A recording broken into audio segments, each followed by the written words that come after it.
So we are waiting for her teacher to get in because he is late. So someone wanted to say good morning. He's feeling a little off today. So can you give him a little extra love? Good morning, Gizmo. How are you doing? Why are you so tired?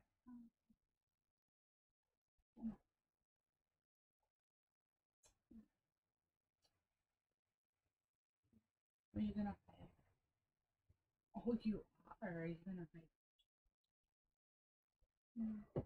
He is, I suppose.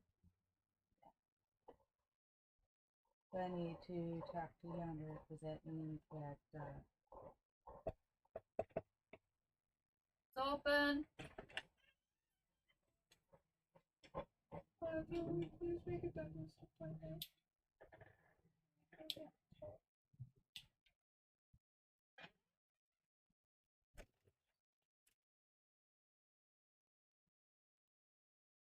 No, it is not open.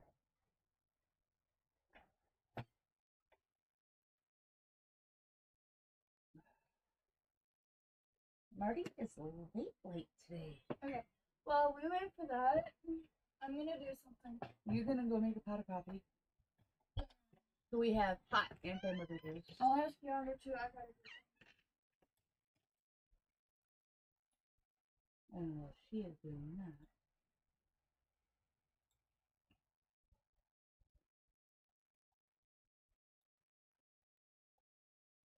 I am going to make sure.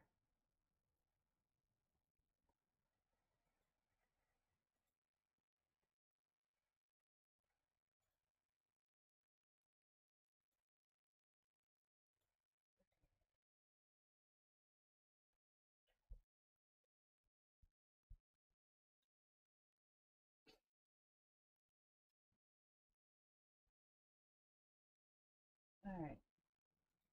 I'm going to close out all the other tabs that are on this one.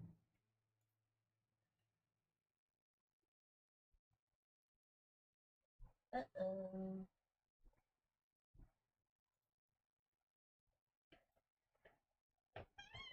We are going to...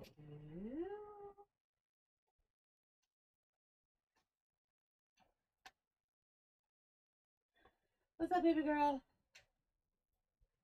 I'm going to find the right part because I am redoing this, making it to where we can lock this door.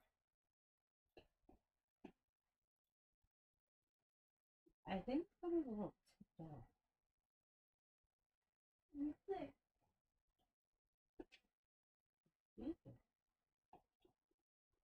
More like you know. Oh yeah, that too. Alright. So, we're gonna sit here and refresh this damn thing until it says he's live. I'm not gonna do it that fast. He's a half hour late.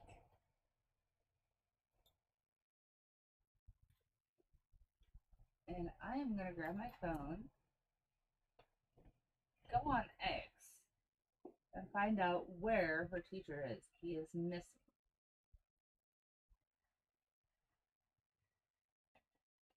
That is not good when teachers are missing.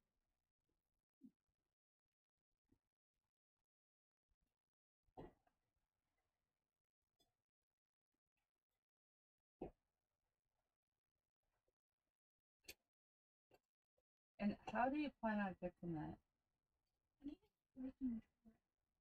For what? To fix it. What is wrong with it? Oh boy.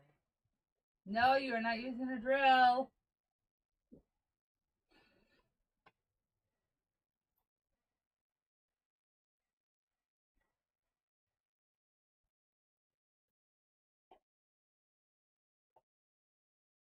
Oh.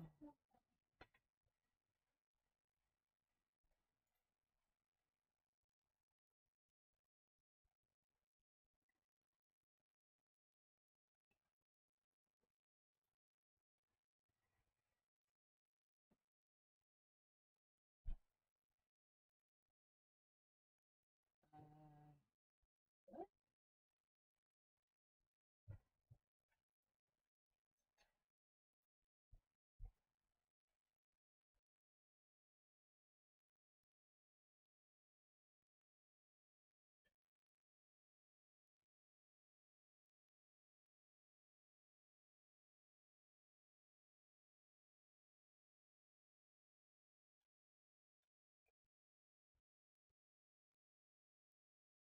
Okay,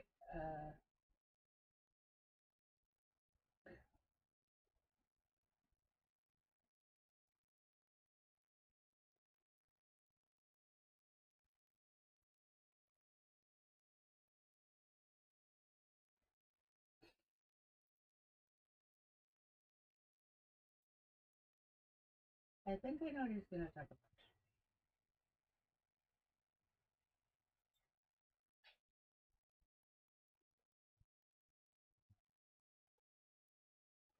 Oh, come on.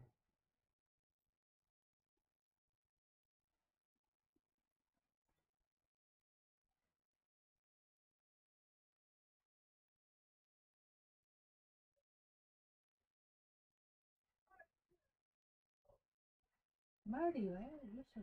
Oh, that's... He is never this late. Well, that's completely, I should say.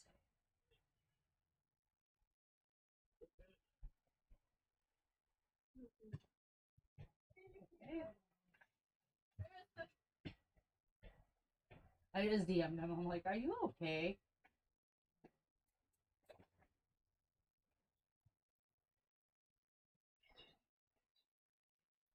Yo, close the door.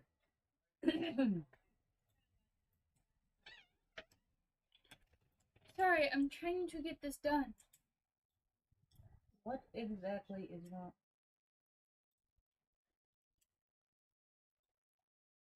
Considering I fixed that door, is it shifted? The lock part, you know where Yeah. this part goes into? It's slanted and too far over. Okay, so yeah, it got slammed and then someone tried kicking me. Right. Awesome.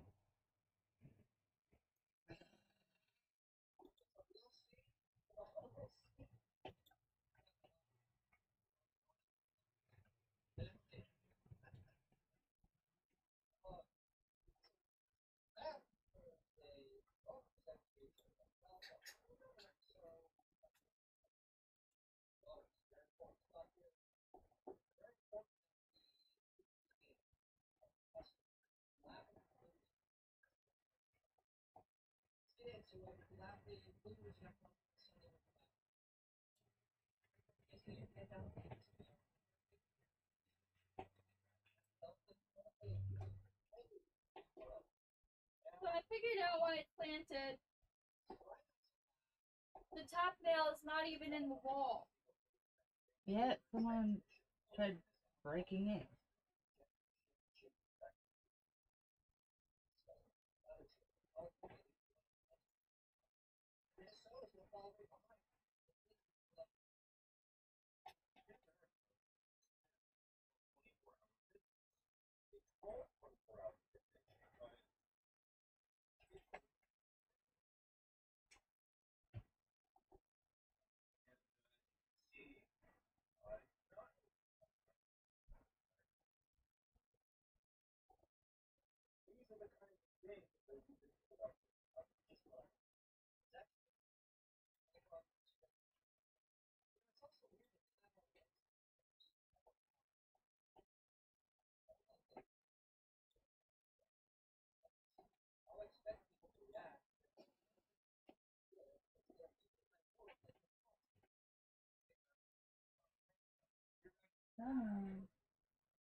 Marty, you're late.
Are you done yet, young lady?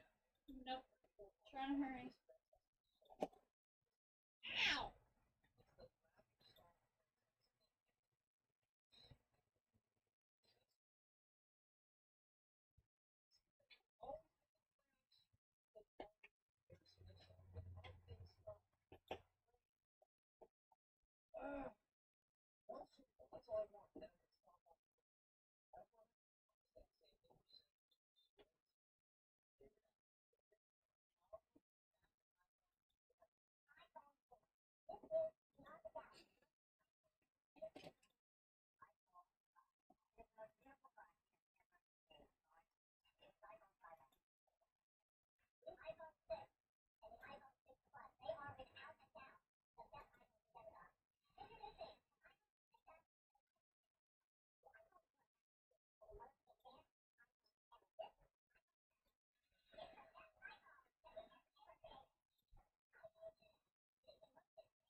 Nice.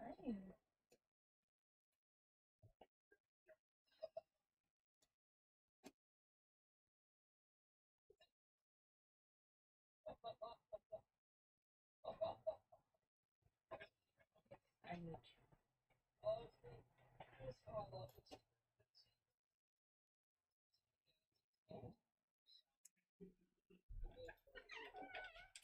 your turn to click the refresh. Solved. Screw it.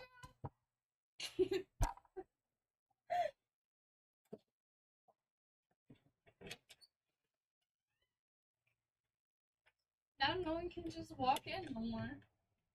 But you do kind of have to have it at a certain point.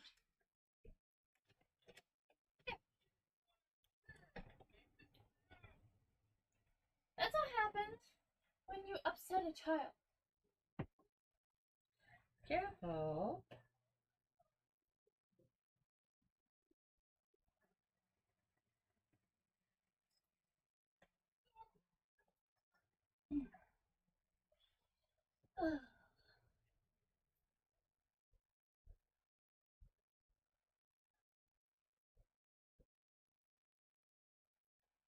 I could just go at this all day.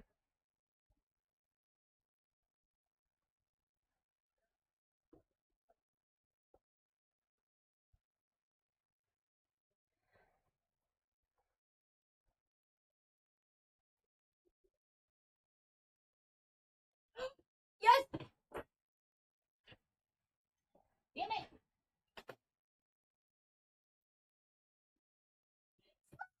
It said Mount Nation was first!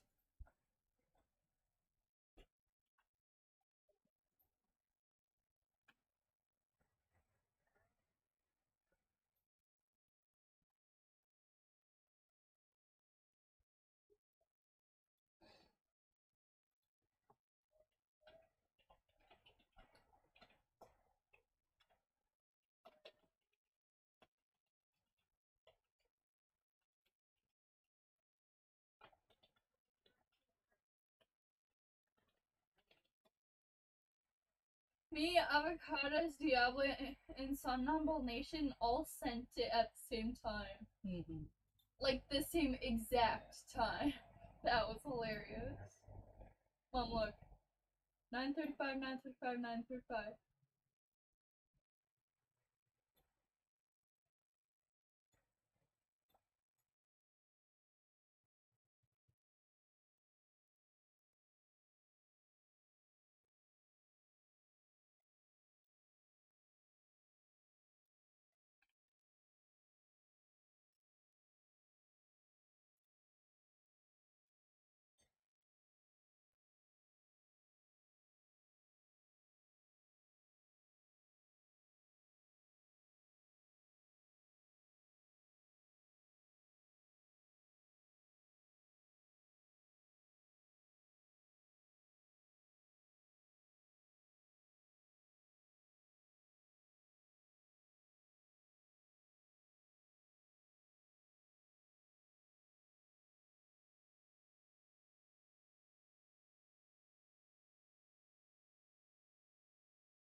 from the P-Dawg stream. There you go.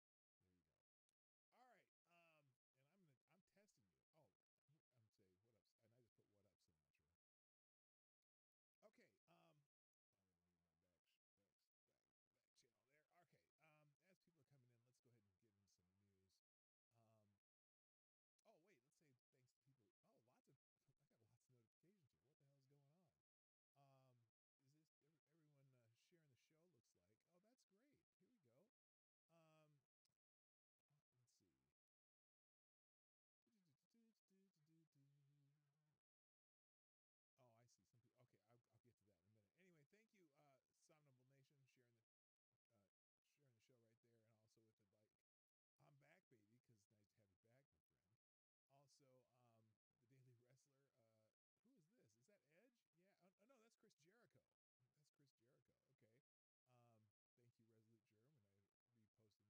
Oh, that's great. Here we go. Let's see. Oh, I see. Some people. Okay, I'll get to that in a minute. Anyway, thank you, Somnambul Nation, sharing the show right there, and also if you'd like, I'm back, baby, because it's nice to have you back, my friend. Also, the Daily Wrestler. Who is this? Is that Edge? Yeah. Oh no, that's Chris Jericho. That's Chris Jericho. Okay. Thank you, Resolute Germ, and I reposting that. And the Daily Woo Ric Flair from Tyre Alexander. People retweet the show include Tyre Alexander, Resolute Germ, and Somnambul Nation. Ms. Wildwolf tweeting out the show. Great. Awesome. Thank you. And the Daily Kitty, the Daily Cute Fuzzy Animal with the AI dancing cat. And then Mike Savage, Daily Let Us Go. So appreciate everyone tweeting out the stream or reposting my post of the stream.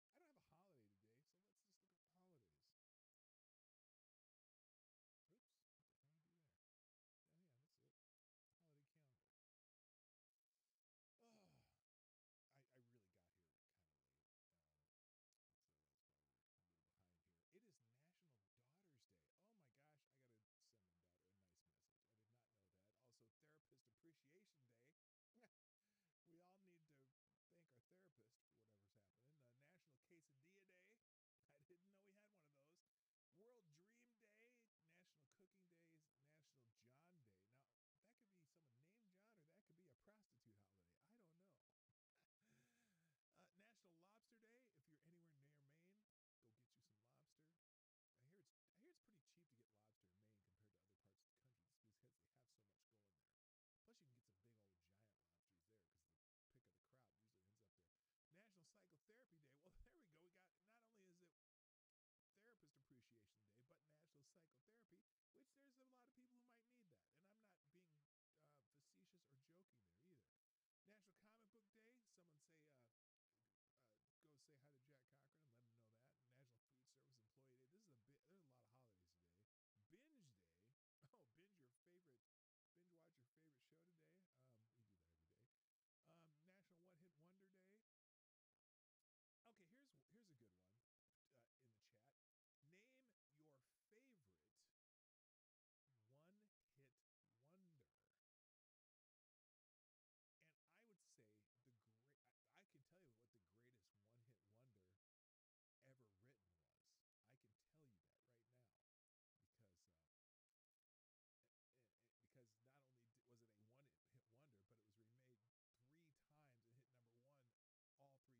because of Sweet Baby Ink. What the hell? What does that mean?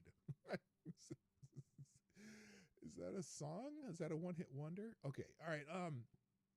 Anyways, you're talking about. Are you talking about? Are you talking about the Wolverine thing? What does that mean? What did I do here? What was? Oh, okay. Oh.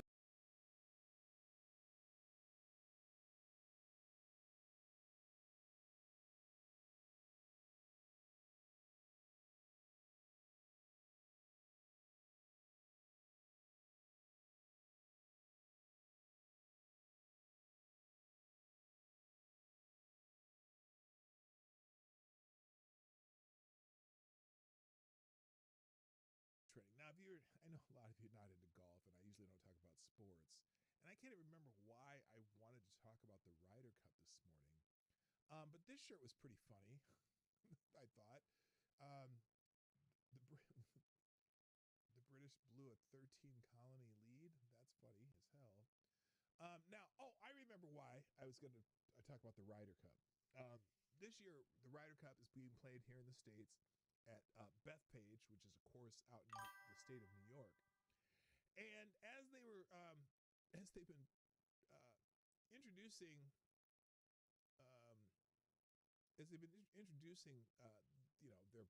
players, whatever. They got the big hullabaloo before the match, right? And they've kept announcing Kathy Hochul's name, the governor of New York.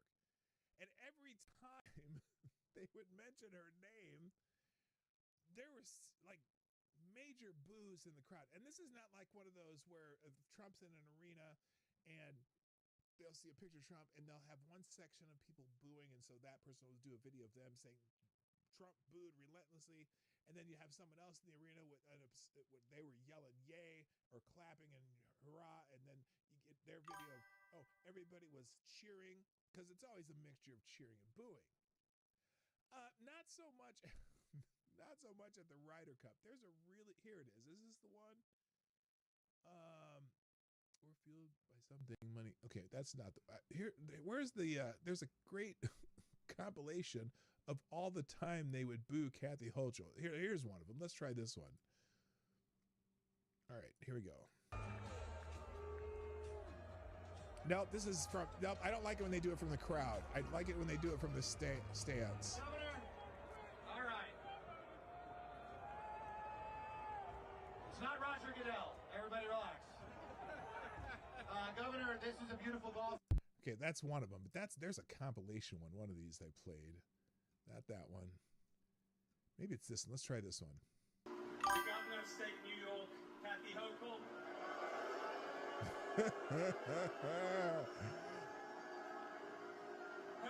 I don't. The governor of state New York, Kathy Hochul.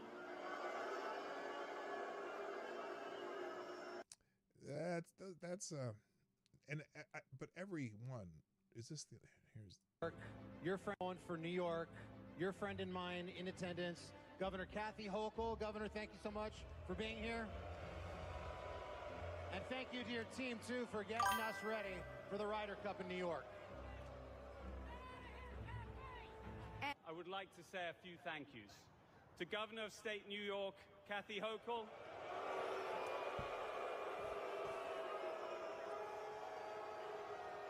As we prepare to tee it up on Friday, I want to thank the people who made this journey possible. To Governor Hochul, to the teams of New York, to the teams of the New York State. Going for New York. Every time they mentioned your name, there was definitely boos. Lots of boos, mostly booing. Okay, so not that that's all that important, because state and government officials at sporting events get booed all the time, but that was pretty relentless. So anyway, the New York Post decided to write a whole article about it, and there you go. So moving on, let's see. Well, now their screen's frozen. Now, something cool that happened, President Trump invited the Marine Silent Drill Platoon to the Oval Office Apparently, the U.S. Marine Corps Silent Drill Platoon performed a precision rifle drill on the White House lawn, South Lawn, beneath a 100-foot American flagpole funded by President Donald Trump. Observing the exhibition from inside, Trump spontaneously invited the 24 Marines into the Oval Office, where he personally handed each a custom presidential challenge coin to recognize their discipline and service. The event highlighted the platoon's role in showcasing the Marine Corps' heritage during its 250th anniversary year. So, I think the presidential challenge, they're bringing back the president physical fitness challenge, and now they have coins that they have. So he gave each one of them one of the original coins. So yeah, now if you've never seen the Marine Corps silent drill team, it's pretty amazing. I have the great fortune when I was in Quantico, because I went through a Marine Corps PLC course, platoon leaders course, when I was in college. But I never ended up enlisting as a Marine. It's an officer school for college students, and I went through it and did the full 10-week course, and then had some events change my life, and I'm like, nah, I can't do it. But we got to see them, the silent drill team, live. For whatever reason, they were there that weekend, and so we got to see them live. And it's really kind of one of the more amazing things you'll see, because the precision, they're throwing rifles all over the place and catching them and whatever without even looking and whatever. It's an amazing thing to see. There's video of them online. If you've never seen it, take a look, because it's really cool. Good morning, Bookworm Addict, by the way. So, and Kara Soldier's in the house. How you doing? So anyway, that was one of the main articles on X this morning. I don't know why. Another trending topic, though, is second quarter GDP. Now, remember the rules. I told you what the rules are for GDP reporting in the United States, at least over the last 10, 20 years. Anytime there's a Republican in office, the initial numbers are going to be worse than the revised numbers. And whenever there's a Democrat in office, the original reported numbers are always going to be way better than the revised numbers. And that rule is stayed pretty much true to form. Breaking, the GDP from second quarter has been revised upward a third time. It's now at 3.8% GDP growth, after the first being reported 3% and then 3.3%. So even CNBC admits, third time around the block on Q2, and we see a solid revision, 3.8%. I'm a bit shocked, to be honest. I, as your humble host, am not shocked in the least, because it happens pretty much every time. Listen to this. Now, on the GDP side, this is our third time around the block on Q2, and we see a really solid revision, 3.8%. I'm a bit shocked, to be honest. Usually the revisions, as you get to second and third, become smaller and smaller. So 3.8% would be the best quarter going back to, and we have to go back a ways here, to 4.4, and that was the third quarter of 23. Now, it is important to point out that if you look at the first quarter final, down 0.5%, there's a balance there. But the balance is moving in favor, and momentum is moving in favor for better growth. Now, on the GDP... All right, so I don't know what people are going to say. I don't know what people are going to say about this, because remember, all the people saying, "Oh, we're in a recession. We're going to go into a recession." And so, more evidence of a policy mistake in today's data. NSA claims 180,000 weak labor market. Durable goods beat expectations by 3.6% month to month. Second quarter GDP 3.8%. Final sales 7.5%. By far the highest in 3 years. Consumer is weak. Nope. Spending revised up 2.5%.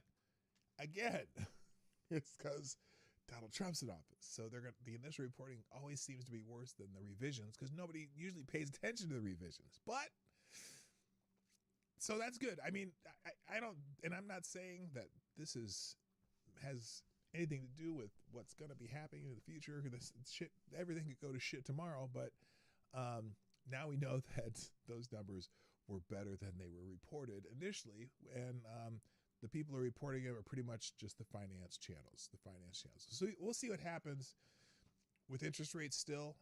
That could tell the Fed not to lower interest rates, because you don't want the economy to heat up too much. It might be an excuse. So who knows?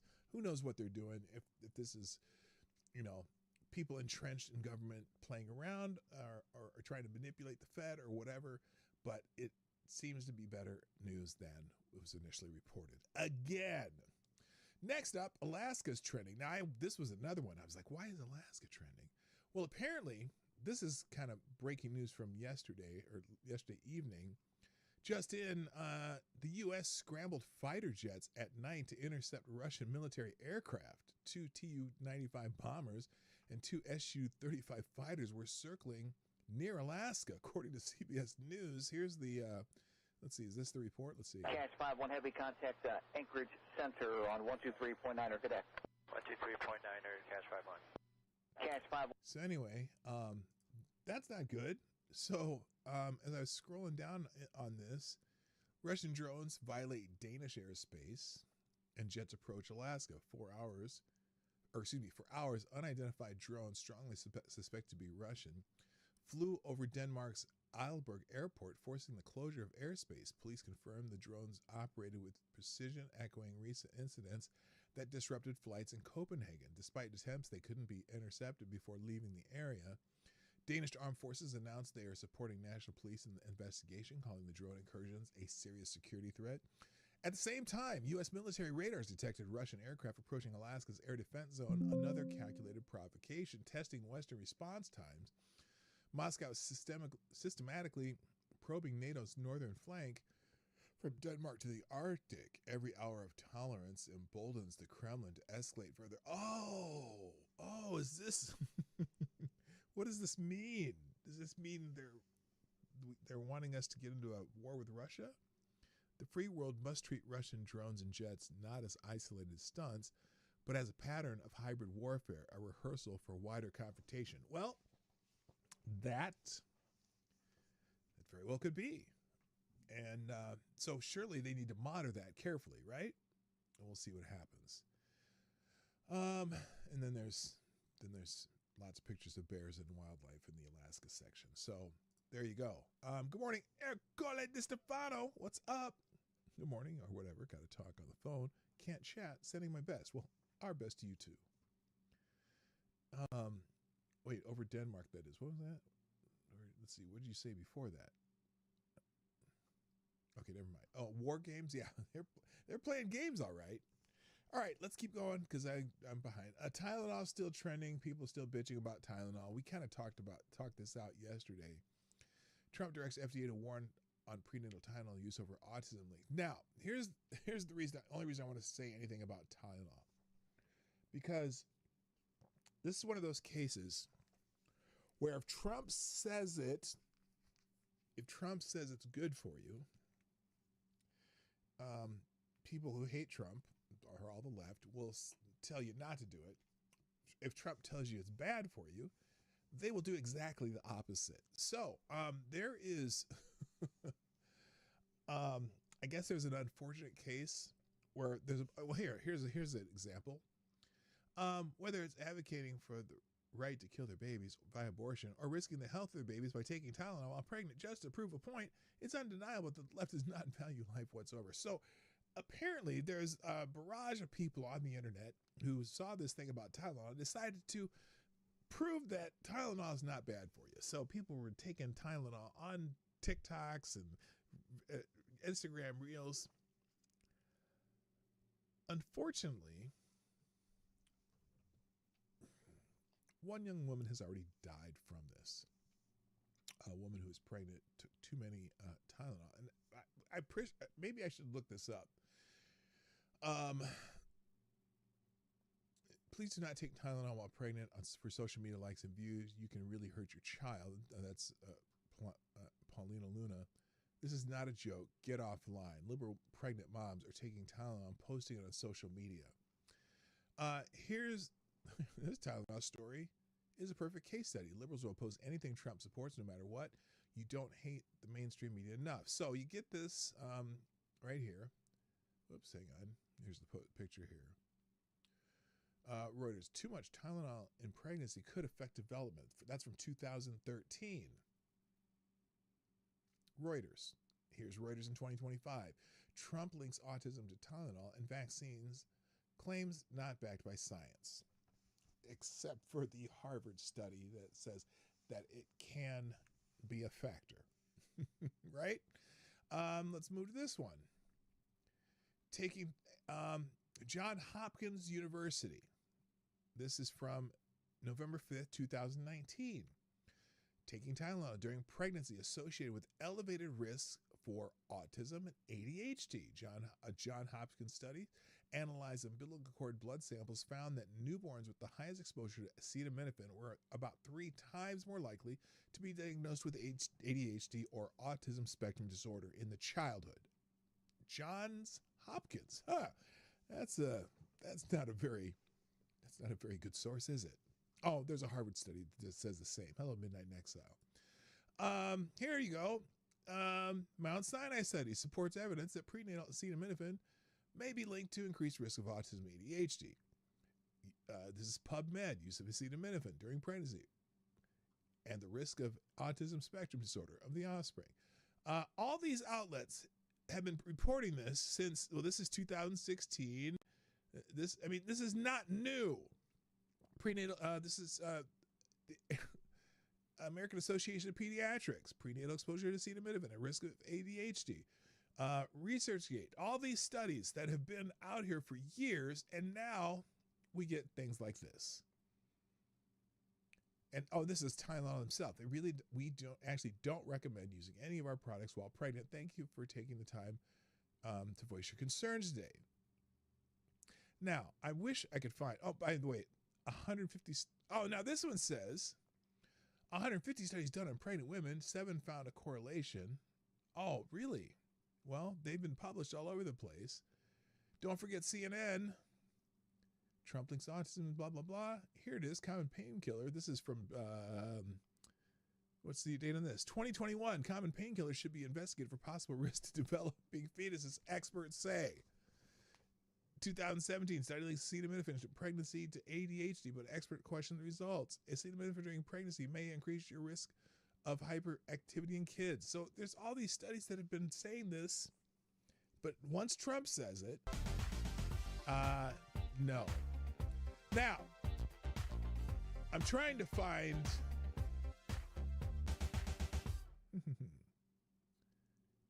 now this is funny. Tylenol does not hurt the baby. The baby.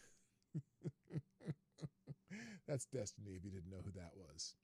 I'm trying to find the story, though, that the woman who took too much Tylenol, she's pregnant, and it kills your liver. Is it your liver or kidney?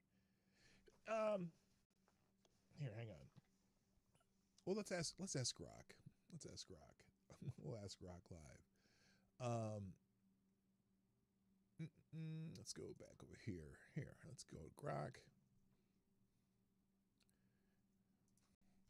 What are the dangers of taking too much? I'll just say Tylenol. Which organs are affected? While I'm waiting for that answer, thank you, Avocados Diablo, for sponsoring the show. You are the new Streamlabs Superstar sponsor of the day. Thank you very much. Dropping a small bubble in the tip jar says, you are mispronouncing acetaminophen. It's pronounced asamuffin. Asamuffin. Oh, the T is silent. Oh. Whoa. Thank you. I've always pronounced that wrong. It's asamuffin. So Primary primary organ affected, liver. But it also can damage kidneys, gastronomical issues. You take too much. Oh. And so that was weird. One of the too much had kidney failure or something like that. That she died because she wanted to prove Trump. Well, she wanted to attempt. In no way mocking. Because he said that there was a girl who tried proving him wrong, proving Trump wrong, and ended up dying. Your Trump agent killed you. If anything, she that's just very proved his sad. point. That is very sad. So, and I just don't want to.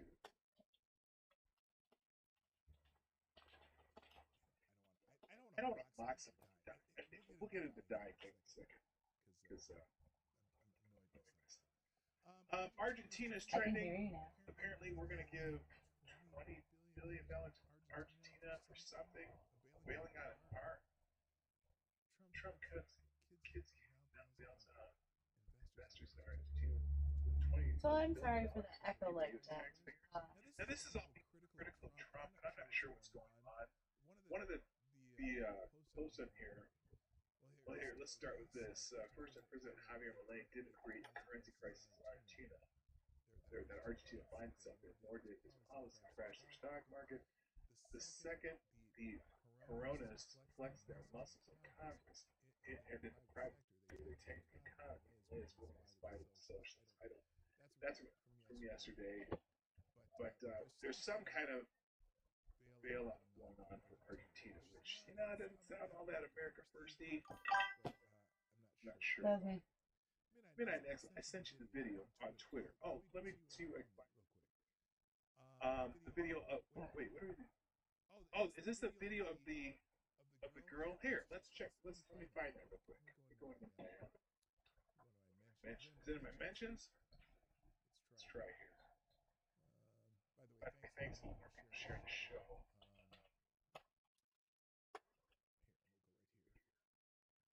Thank you, TC, sharing the show. Appreciate that.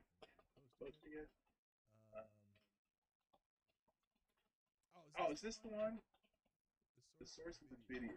This is a source. This is the source video of Instagram. Well, let's see what this says. Let's watch this. Video here.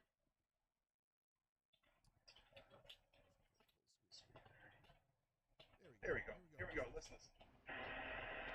So it's about, it's going to be 6 a.m. finally. And for those of you who don't follow me on Twitter, I recommend that you do.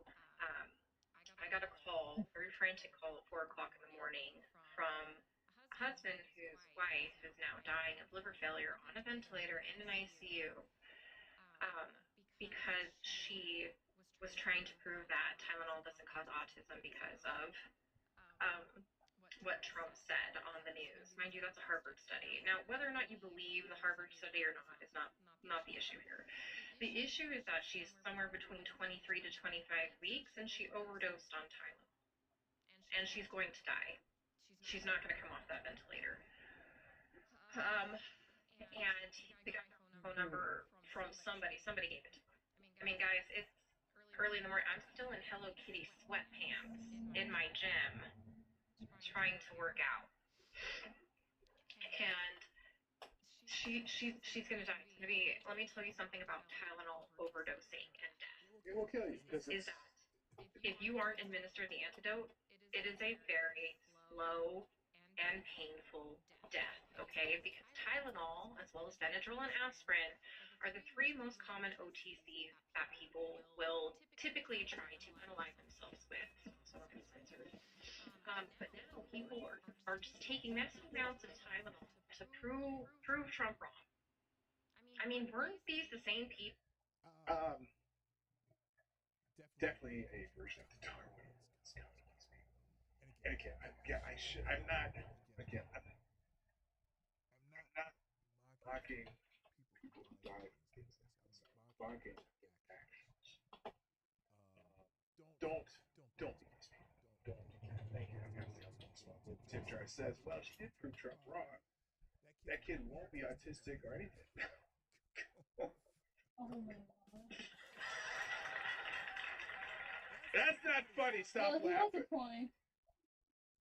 People who put Harvard and Fauci and the pillars of science on a pedestal, and now they refuse to believe it. Like, I don't believe it either. But I'm also not going to go overdose on Tylenol either. And it's just so sad because he has to make I've got to tell me, you are right. You are right.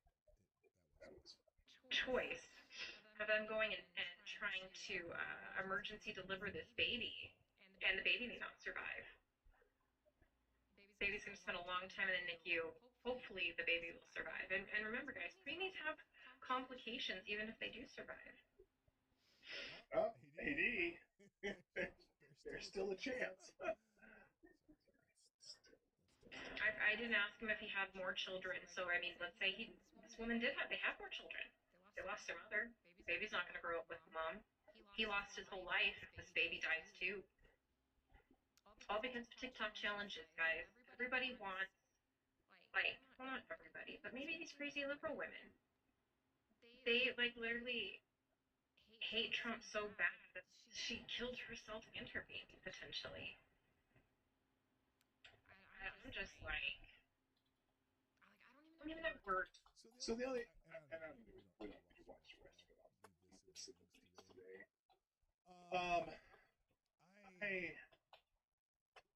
Thank you.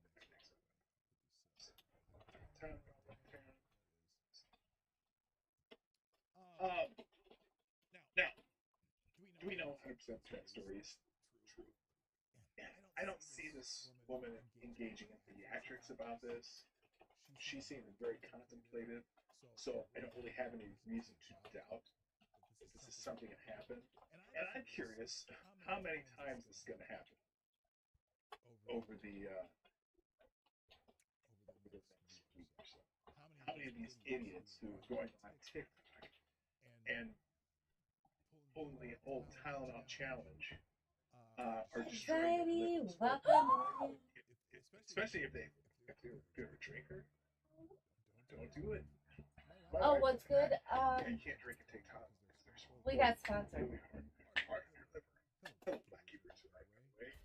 And you're right. Came into the party yesterday, but you didn't play COD with me and Uncle Josh. So yeah. I ended up winning 100 to 11. I sent you the screenshot of that. That Donald Trump said breathing is good for you. Someone said that the other day. Donald Trump said maybe he should say it.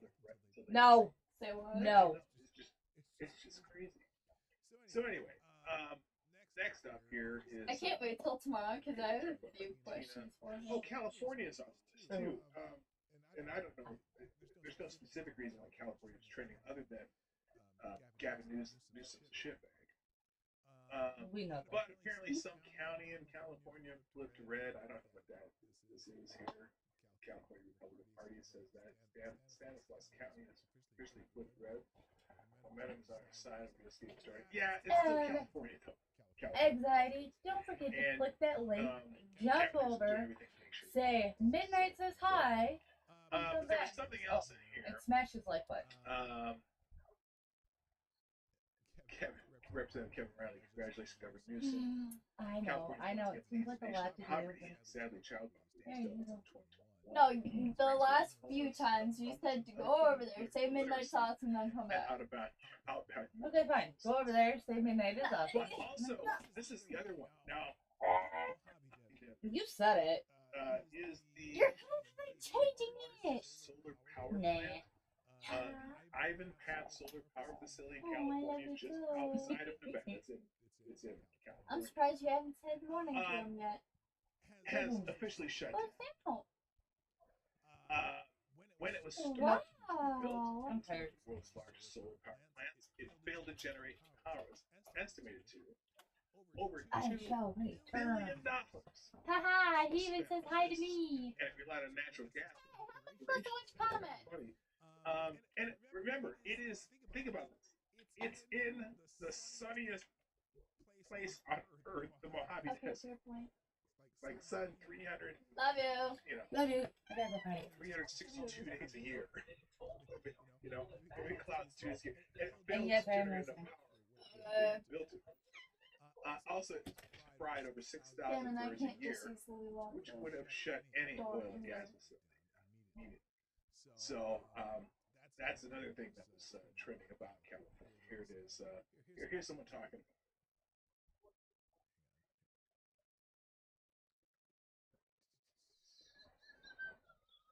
Why do the government fund a 5-square-mile laser death ray that kills 6,000 birds a year? That is Ivanpah, a solar farm in the Mojave Desert. And the birdpocalypse isn't even the biggest part of this boondoggle. So 15 years ago, Google, NRG Energy, and BrightSource Energy got together for this idea. They would sell solar power to PG&E and California Edison until 2039. But they needed funding. So Bechtel, who's a big government contractor, helped them get a $1.6 billion loan from the Department of Energy. $1.6 billion from the Department of Energy. And then another billion. See all those mirrors? Yeah, there's 350,000 of them, and each one is the size of a garage door. They reflect sunlight on the boilers 450 feet high as part of the solar thermal process. The project promised to create 1,000 construction jobs and power 140,000 homes. And that didn't happen. In theory, everyone would benefit, from workers and local communities to politicians pushing green energy. Now, the facility opened in 2014, and it didn't take long to realize that mirrors attract bugs and birds eat bugs, and mirrors themselves get really hot. The reflected rays of Ivanpah literally singed birds to death mid-air, leaving clouds of smoke called streamers. The project was also terrible for desert tortoises and destroyed irreplaceable pristine desert habitat. But the real problem was about power. Ivanpah only operated at half capacity. Apparently, officials hadn't considered things like weather or equipment challenges impacting energy production. You know, like they should have. NRG said it could take years for Ivanpah to hit its annual energy goal. In the meantime, they'd use natural gas to operate the boilers. So much so that they even needed state approval to increase the gas limit. Turns out the sun didn't shine as much as everyone Oh, thought. maybe. This is a different place. This is the one that's not there. There's one solar power plant that they built, like a place that gets sun all year round, pretty much. Enough energy. This is a different one. Hello, by the way. And the facility could no longer compete with newer, more efficient technology. Today, Ivanpah employs 61 people, but soon it will be 0. PG It's been officially closed. So that reports in the links here. So that's what's happening in California. I'm going to come to the HBCU thing, because we talked about how those two guys went to Tennessee State University and basically got harassed off the campus. And I wanted to show you one of the exchanges, though, before they started getting harassed on campus, just to show you how incredibly racist, misogynistic, and also just they were just there to antagonize students. So I'm going to show you an incident of that. But before we get to that, I'm going to talk about this shooting event yesterday, which we talked about quite a bit, and something that really got on my nerves yesterday. I'm going to my things here. How do I say it? So the name of the string today.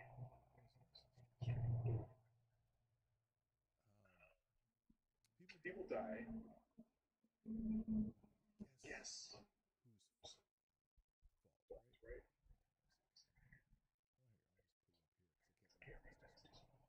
People die. Guess whose side? Okay.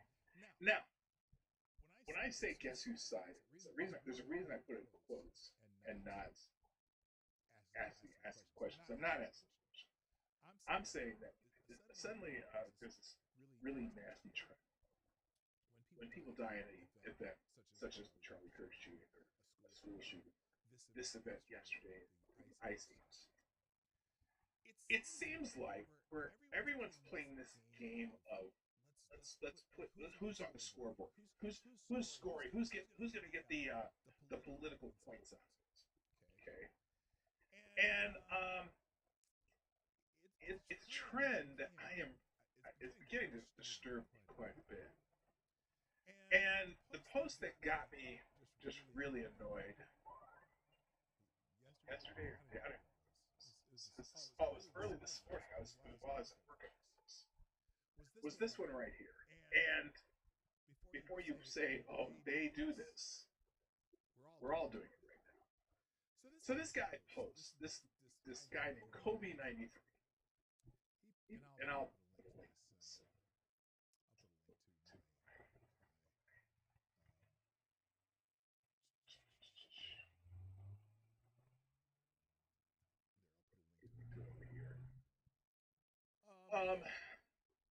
He writes,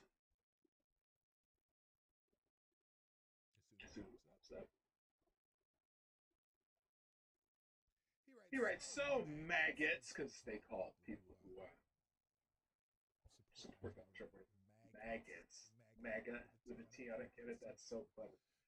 So maggots, no thoughts and prayers for the family of the migrants who were killed today?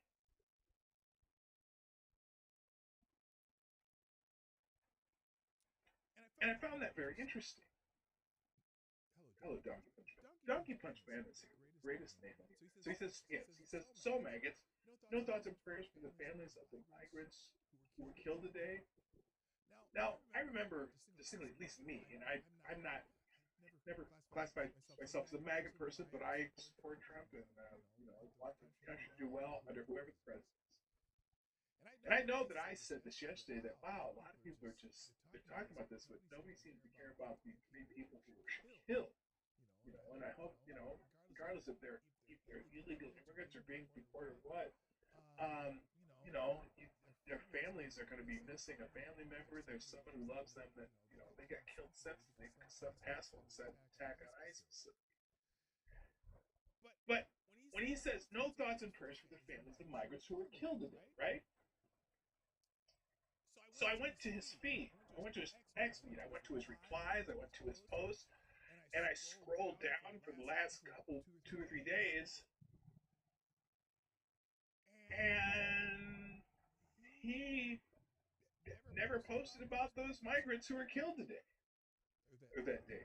He didn't post anything about it. He didn't say anything, thoughts for the families. Nothing. Just, I think one post saying, "Oh, gee, this is probably another MAGA verse because migrants were killed," even though obviously this asshole was shooting blindly into an ICE facility. And I was like, weird. I say this that weird. I see nothing in your feed showing any concern for those killed, nor the families whatsoever. Only this post tried to use the tragedy to score political points and clout. Now, that trend. Here's the post right here. This asshole. And I was thinking about it and like, holy shit. Well, it turns out only be one death. Well, whatever. There's victims. Nobody gives a fuck about the victims here. Everyone jumped on the internet, and that's on the left and the right, jumped on the internet to try to talk about, oh my gosh, this guy is on your side. This it's not on our side, it's on your side. It's probably, oh, well, how can it be on our side if they only shot migrants? Oh, well, they're shooting at an ICE facility. This must be on your side, whatever.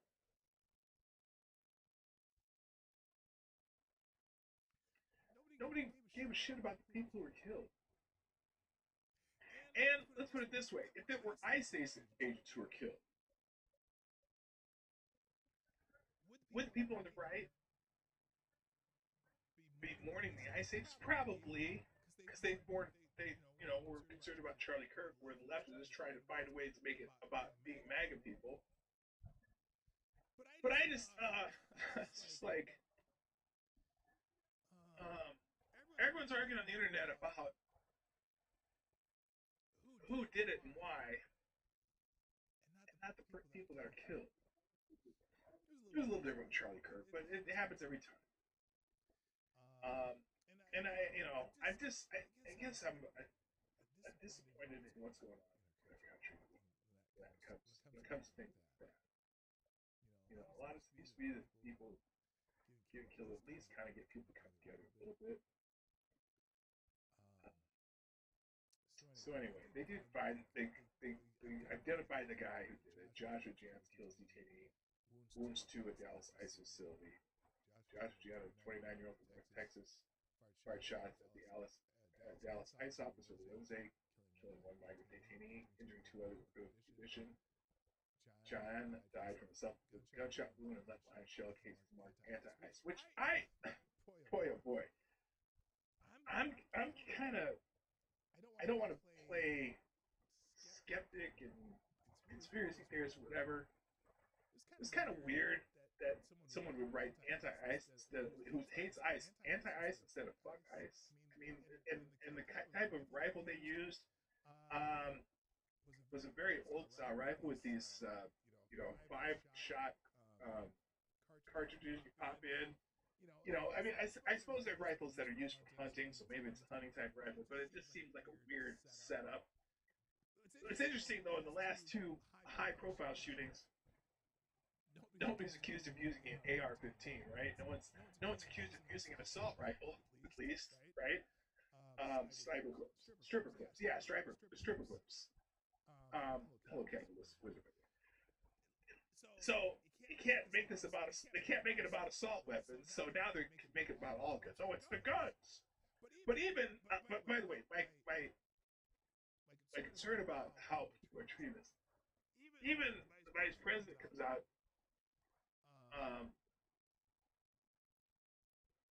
claiming, okay, he says the excessive attack on law enforcement, particularly ICE, must stop. We're praying for everyone hurt in this attack and for the families. Oh, that's good, right? That's good. He did at least said, I'm praying for everyone hurt in this attack and for their families. Okay, so he did say something about that.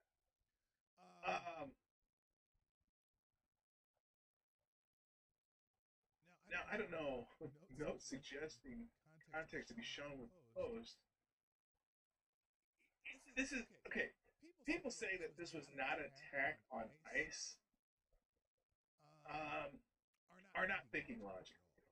Now, granted, they heard that, oh, the only 3 people injured or killed were detainees, right?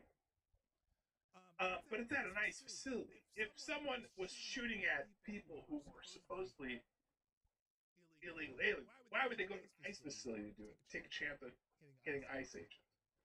Clearly, this was an attack on ICE. It's stupid to think otherwise. Boy, oh boy, all the lefties on the internet, he hit migrants. He was aiming for migrants from the top of another building at an ICE facility. And it's also odd that Cash Patel is, and I'm gonna agree with Fred Wellman, who's the big anti-gun guy. I'm not a lawyer, but the head of the FBI literally tweeted pictures of unconfirmed evidence within minutes of a murder seems like the dumbest shit imaginable. Yeah, that seems weird to me. Hello, Rachel. Puerto Rico.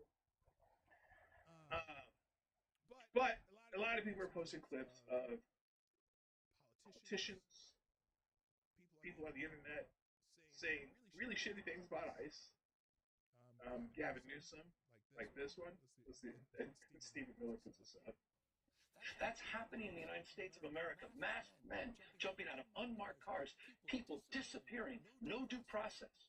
Now the whole disappearing and no due process, again, we've had this discussion. Due processes in immigration is a little bit different. It just means following the rules, and people cross the border illegally can be deported, because deportation is a civil remedy for breaking the civil part of the law.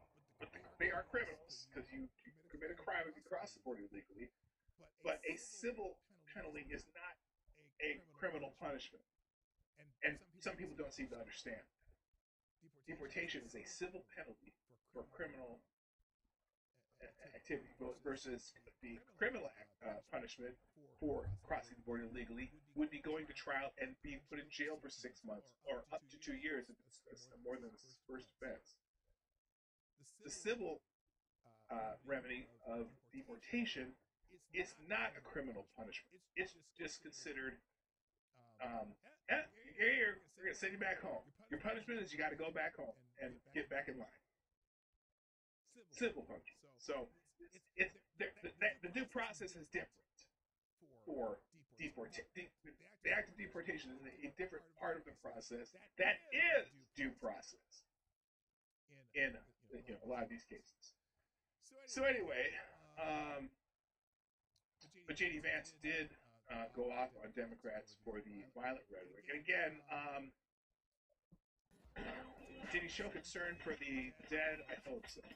Before I play this, thank you, Avocados Diabli, who says, last I checked, part of the due process of prosecuting someone for a crime is to first take them into custody. That's true, too. That is part of the process. Good point. That's true. That is the first part of due process. Like, Yeah, taking into custody, that is part of the due process. Good point. That's a very good point. Order. And I think that's the most disgusting thing. The very people who keep us safe ought to be honored and protected and praised by Democrats and Republicans alike. It is time to stop the rhetorical assault on law enforcement. Because here's what happens. Because here's what happens when Democrats like Gavin Newsom did say that these people are part of an authoritarian government. When the left-wing media lies about what they're doing, when they lie about who they're arresting, when they lie about the actual job of law enforcement, what they're doing is encouraging crazy people to go and commit violence. You don't have to agree with my immigration policies. You don't have to agree with Donald Trump's immigration policies. But if your political rhetoric encourages violence against our law enforcement, you can go straight to hell and you have no place in the political conversation of the United States of America. Okay, strong words from J.D. Vance. And again, the constant labeling of ISIS, Gestapo technics, or evil people. Well, what's a crazy person's remedy for someone who's a Nazi? Oh, it's okay to kill them, right? It's okay to take them out. So, but again, I just kind of my point, I guess, I was trying to make is I wish that more people remember that people who died or injured should also be taken, be considered before you try to make everything about it point figures. But they did it. It's your side. No, it's your side. It's yours. I was thinking of the Spider-Man meme. It's you. Two people, doing the same bullshit. Think of the people who are injured first, then fight it out later.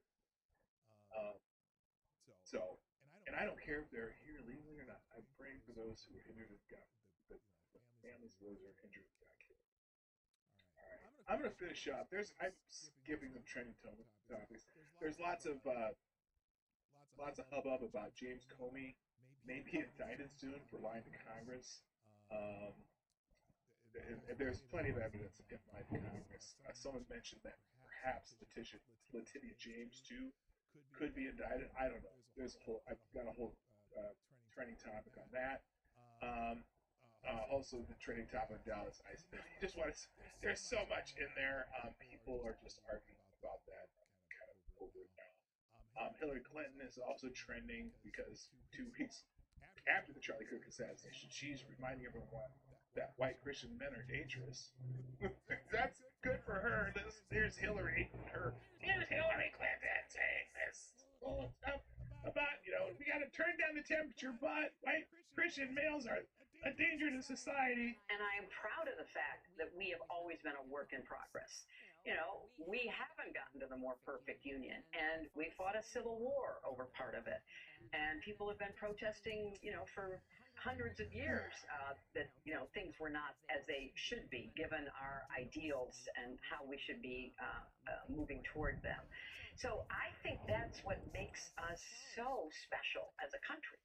And the idea that you could turn the clock back and try to recreate a world that never was, dominated by, let's say it, white men of a certain persuasion, a certain religion, a certain point of view, a certain ideology, it's just doing such damage to what we should be aiming for. And we were on the path toward that. I mean, imperfectly, lots of, bump. Okay, so let's get rid of white men. I got you. I know what you're saying there.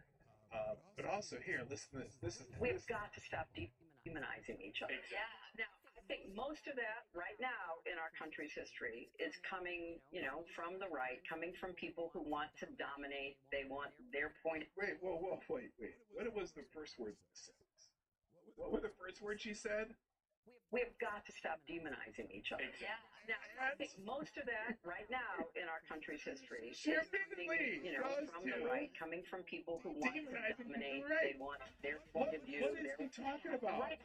Writing out slavery from history, that doesn't make it go away. Nobody's writing out slavery from history, Hillary. You know who did write out slavery from history, though? You know who did do that? the people who abolished it. God. I mean, we have got to stop with the finger pointing and the scapegoating. So what is? I mean, you couldn't be more ironic than that. Thank you, TC, dropping a 6th spot in the tip jar, and you are now the new Streamlabs Superstar spots. Oh wait, no, that's the largest tip of the day. I'm sorry, 80 is still the Superstar spot. But thank you, TC, who says, I have been known to bite people. I would touch Hillary Clinton in her sweet spot, taking one for the team.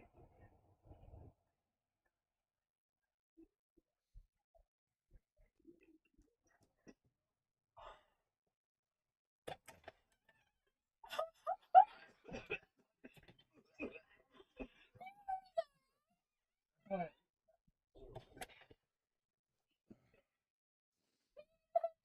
On camera, it's fake gay. TC said. What did TC say? Hold on. Okay, I'm gonna finish with this. There.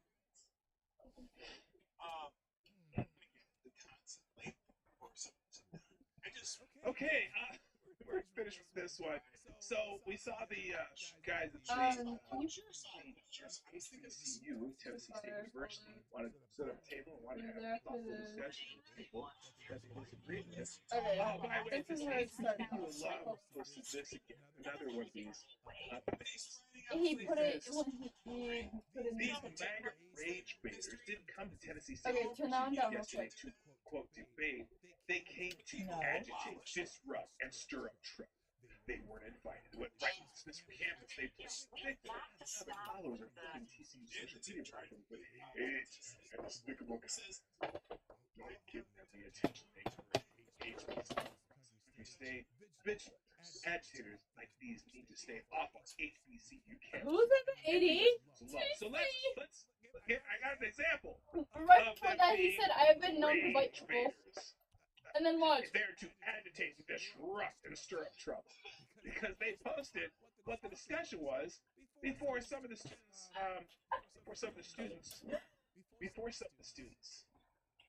Oh my god. ran them on campus. Here's because they posted some of the discussion before they had this happen. So apparently, a couple students decided to have a discussion with them. Here we go. All of it. The entire system is for everybody. Anybody who's an American citizen. No! Like No! There's nothing. My hair got my yogurt! Everybody's equal. I mean, everybody's equal in their rights, but not everybody's obviously equal in their, what they have. Like, I grew up in a double wide trailer. He grew up in Boca Raton, so, we didn't grow up equal. We're both white. I mean, he's a Jew, so probably white in Boca Raton, but TC's like, so that wasn't me, by the what we way. possess as we start, always.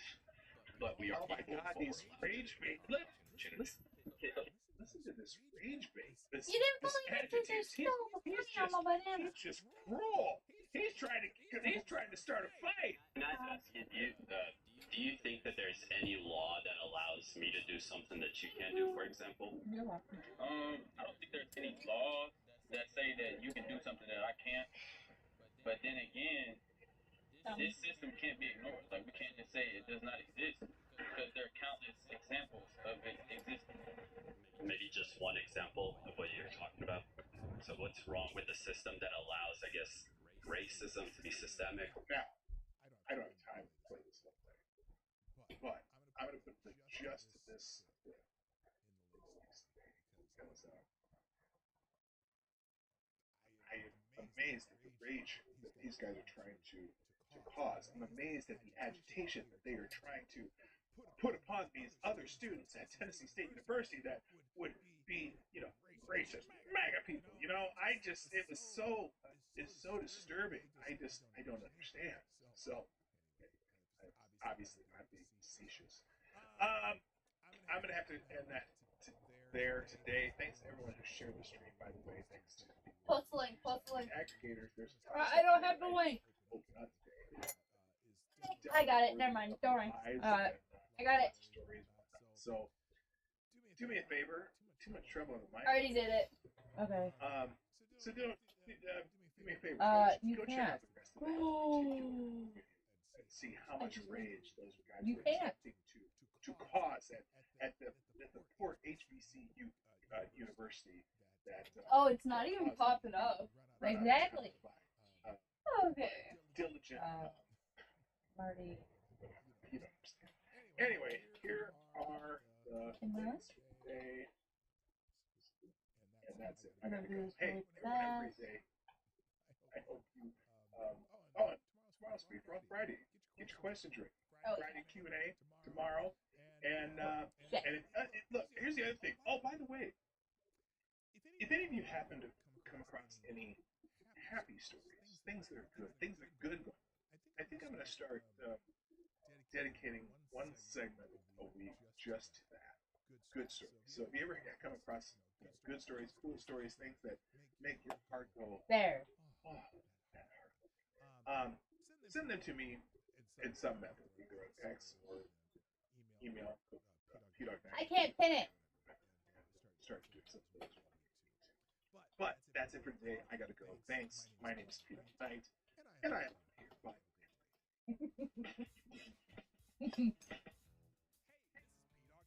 Hello. Thanks for watching today on the Dawg Night channel. If you have any observation or remark you'd like to make about this video or my channel, I absolutely welcome you to write it in the comments section down below. My breakfast before others get in here. And before you go, if you like what you saw but you're not already subscribed, please make sure you hit the subscribe button and definitely click that bell that pops up afterwards so you'll be notified when I post new videos or when we go live. I broadcast my live show, The Morning Night Live, Monday through Friday at 10 o'clock Eastern, 9 o'clock Central. A special thank you to all the supporters of this channel who share our videos on social media and who make donations through Streamlabs, YouTube, Venmo, and Cash App, which are all linked. Oh, she's not putting it. Thanks again, and until next time. I didn't even say it. Hurry up and send it. I did. Oh.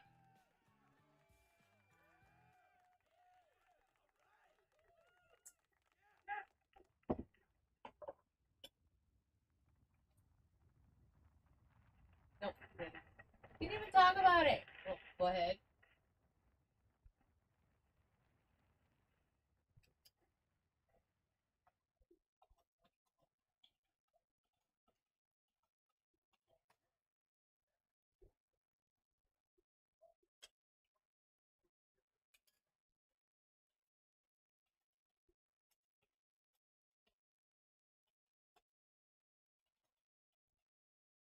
Now I'm scared.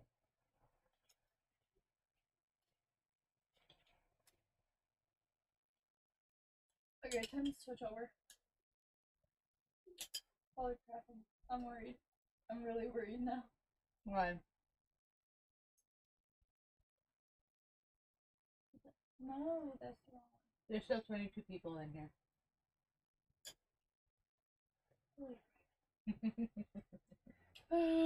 Good morning. Yes, good morning to you all. I am trying to get into the live so then we can see comments and stuff, and there's people in here. Cool. Hello. So she could stop, you know? Yeah, sounds about right. Yeah, but just think more people could join.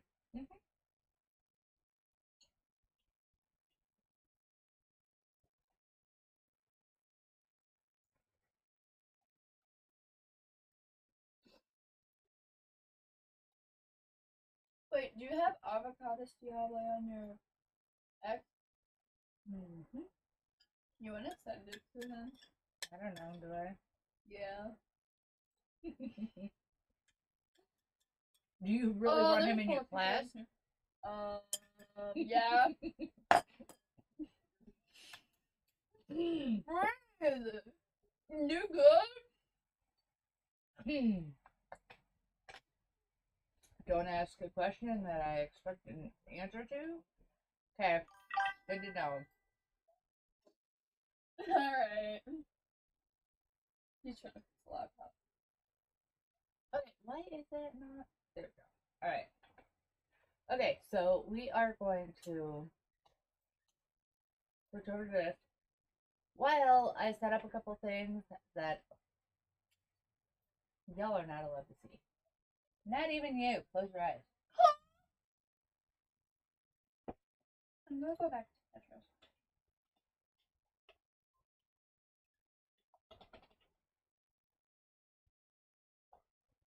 How am I supposed to eat if I can't see? You can wait.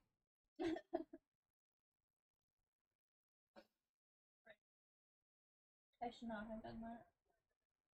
And again, we are using YouTube because of copyright issues. Too many secrets. Says some number missing. Some. Yes, I agree.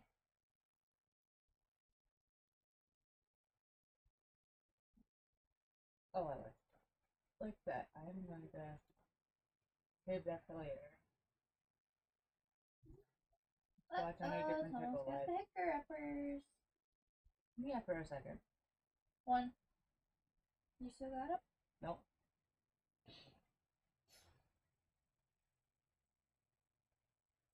But the reason why I said that I wouldn't mind if Avocado Diallo was in here, he'd make it funny. The silver right at we are going to Do you support? Nope. Be quiet. That's loud. Be quiet. Well, why are the hicker uppers contagious? They're not. Apparently they are, because now I have them.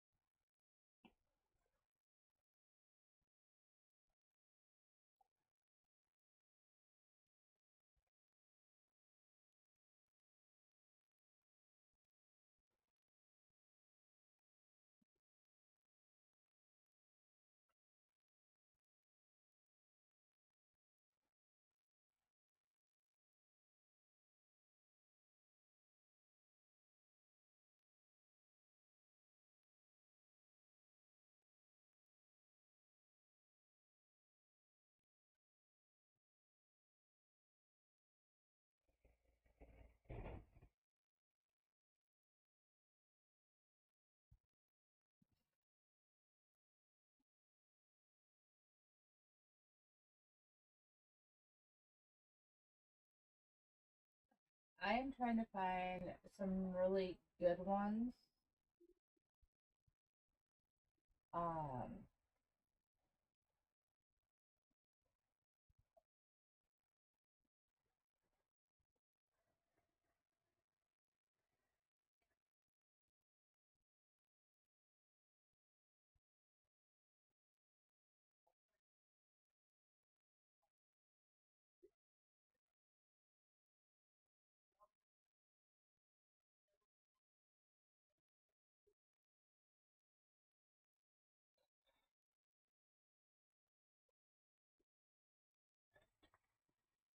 I'm gonna finish eating my water. Okay.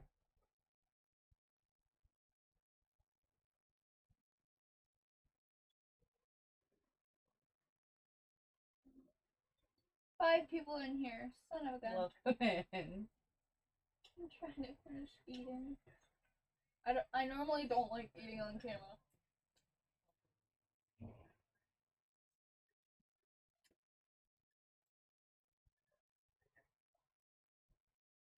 Wow. What? Nothing.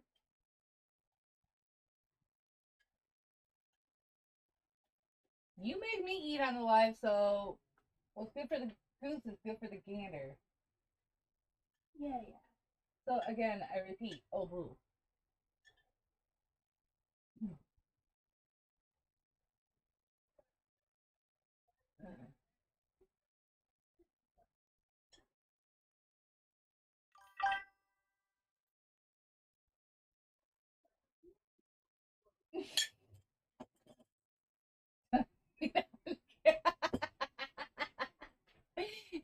Stop non-abomination. Don't eat on the camera. Use the bowler plate.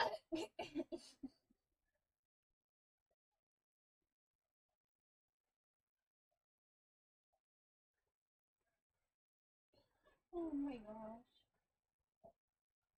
Okay.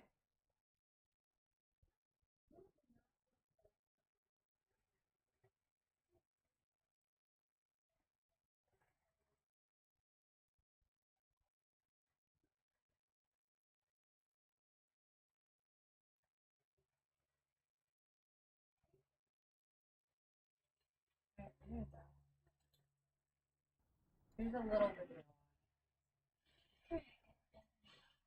I didn't mean to forget. Uh-huh. Sure you didn't. That's just what you do. Alright. You need to focus on here. Put it down and focus. There's such thing as multitasking. 3. 2.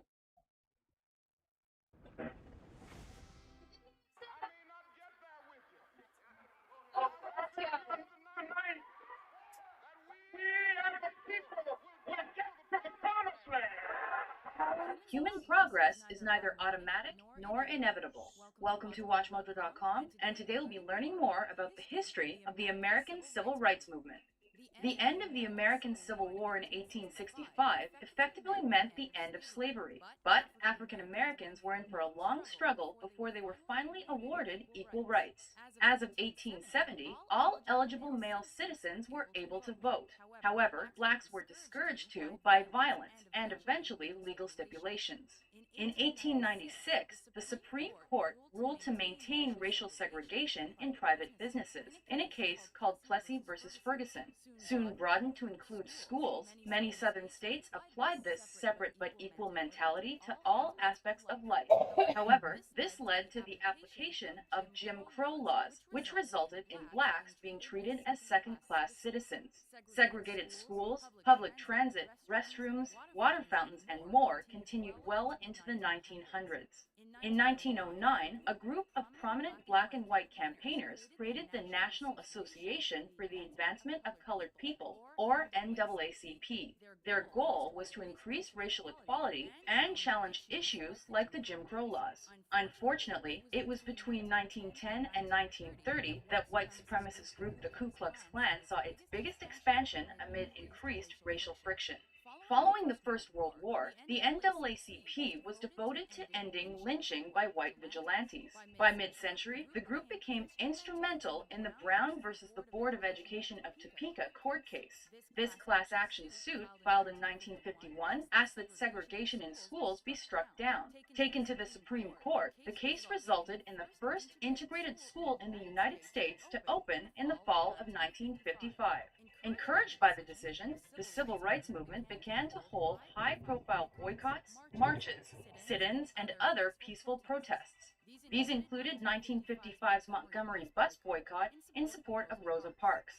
A watershed moment came in 1957 when a high school in Arkansas admitted a group of African American students, nicknamed the Little Rock Nine.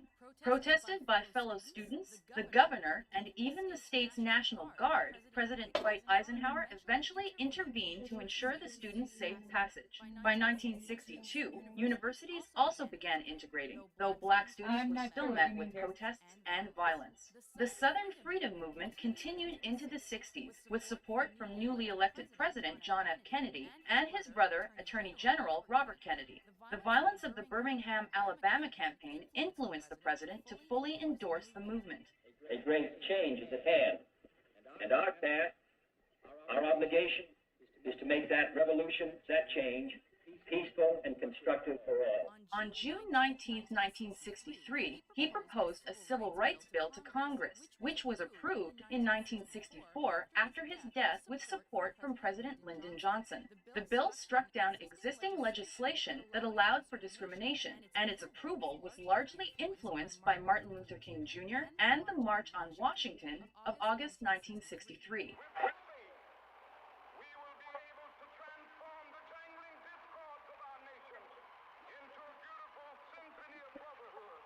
Capturing the attention of the media and the population, this event attracted hundreds of thousands of people in support of civil rights.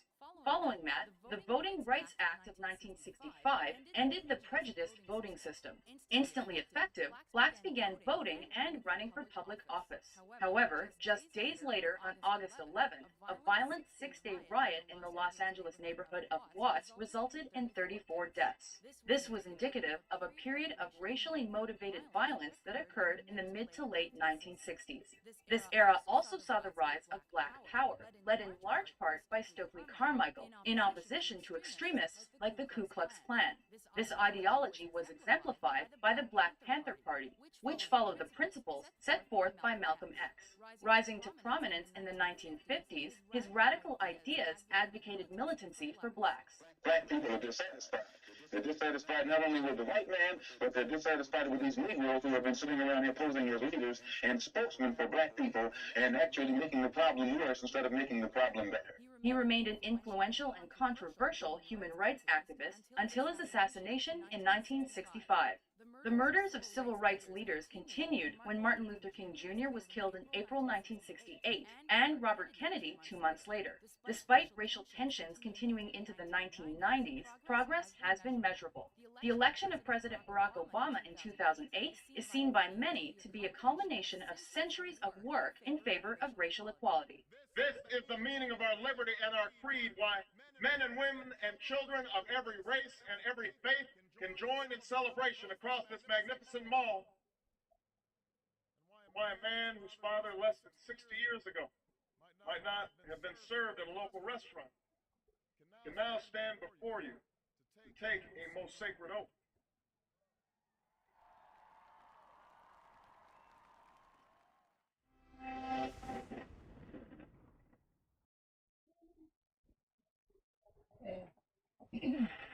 Fast forward to 1492.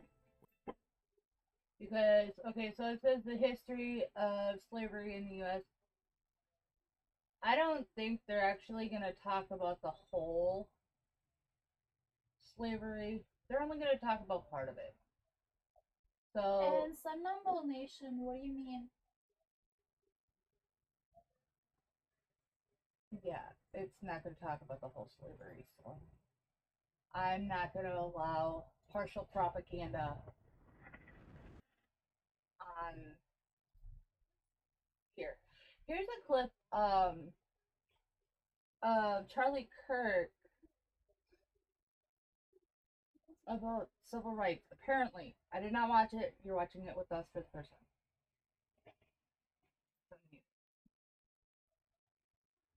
Support the Civil Rights Act in spirit, but not how it's written. Why? It's too broad and paved its way for the persecution. For example, they're using the Civil Rights Act to put men in locker rooms like Riley was in. Which article?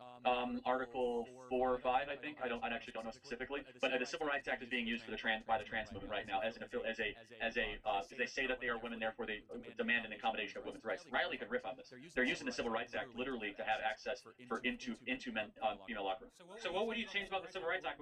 I wouldn't make it as broad. I would make it much more crisp and concrete, and I wouldn't have it necessarily. I would also get rid of the disparate impact component of the Civil Rights Act. So the biggest problem with the Civil Rights Act, there's 4 components of the beast of anti-racism. There's affirmative action, DEI, disparate impact, and then of course there's the 4th that I'll remember in a second, which is basically disparate impact is that it must be racism if 2 different groups have different outcomes, which of course is outrageous. Disparate impact is the legal theory that undergirds most of the enforcement of the Civil Rights Act. Do you support the Civil Rights? Nation said NAACP, National Association for the Advertisement of Colored People, so it should be changed to NAPOC, People of Color, right? Oh, you're talking about the video itself.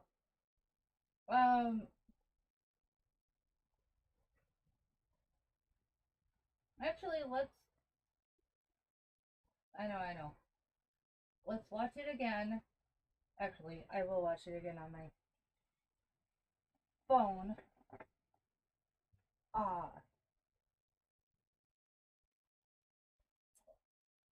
No, I'm gonna put it up here. What do you mean? We're gonna watch it again for the civil rights. because he does have a legit question. I just want to.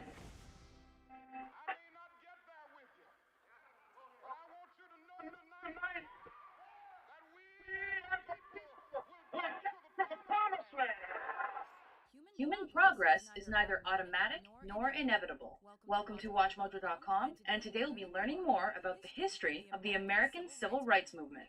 The end of the American Civil War in 1865 effectively meant the end of slavery, but African Americans were in for a long struggle before they were finally awarded equal rights. As of 1870, all eligible male citizens were able to vote. However, blacks were discouraged to by violence and eventually legal stipulations. Okay, so that part there, where they're talking about the blacks' right to vote, a prime example would be what battle, where a black gentleman tried going in to vote, and they not only denied him, but they brutally assaulted him. I forgot which one that was. The Battle of Athens, Tennessee. That's what I was saying, but then you cut me off. I didn't. Yeah, you did. What year was that?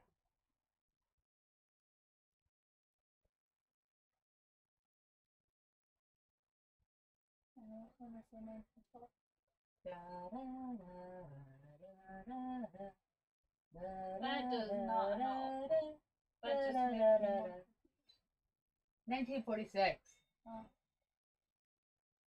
Yeah, it was somewhat close. In 1896, the Supreme Court ruled to maintain racial segregation in private businesses in a case called Plessy versus Ferguson. Soon broadened to include schools, many southern states applied this separate but equal mentality to all aspects of life.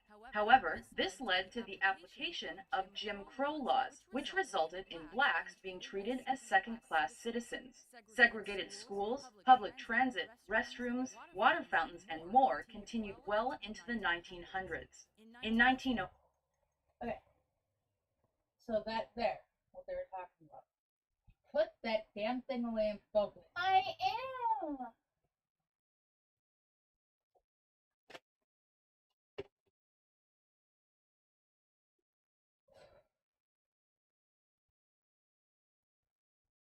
What does that sound like is happening right now? Leave it alone. What does that sound like is happening right now?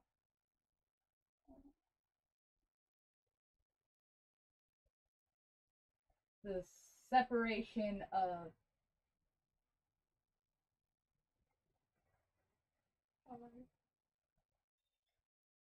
no, okay, nope, you're not getting mad at me because I told you no electronics.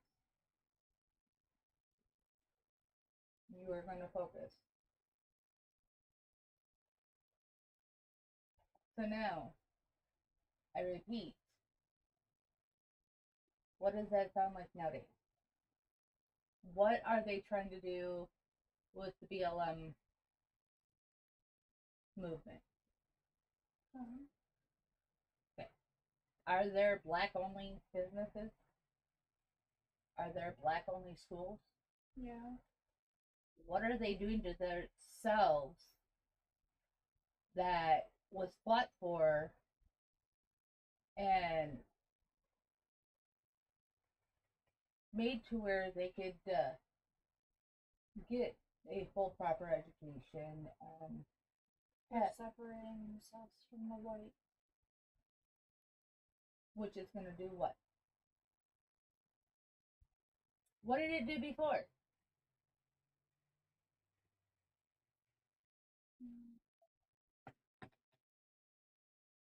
What did it do before? It created a big division, right? And they had to deal with the Ku Klux Klan and all that because they were being treated as what? They just said it.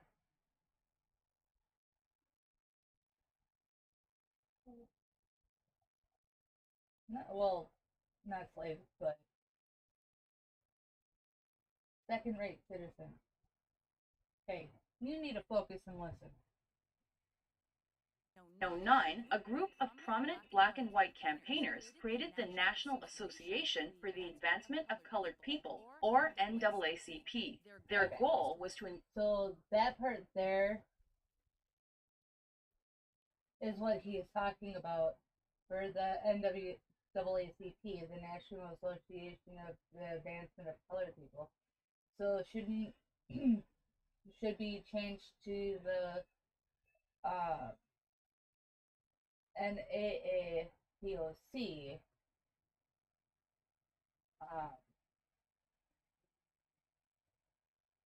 People. So basically switching it from CP to POC for people of color. Do you agree with that or not? I actually do agree with it, and thank you for that, Somnambul Nation. Thank you. I do agree with that. It should be. Because they are trying to segregate themselves again. They need to stop. Seriously, they need to stop.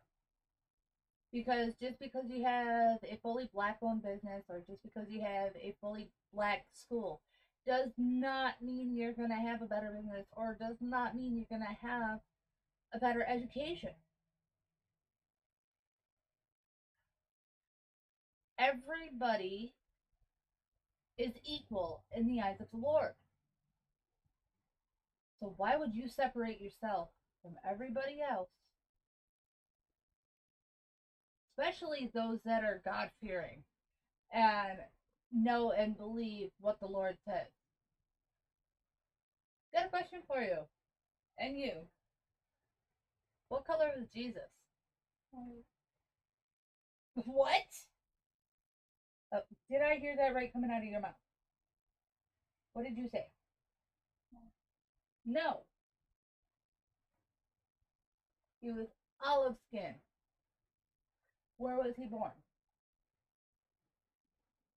Think of where he was born.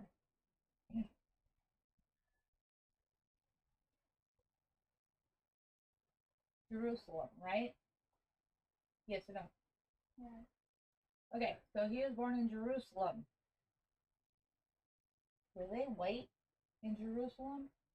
Or were they almost like not black, but a nice tan?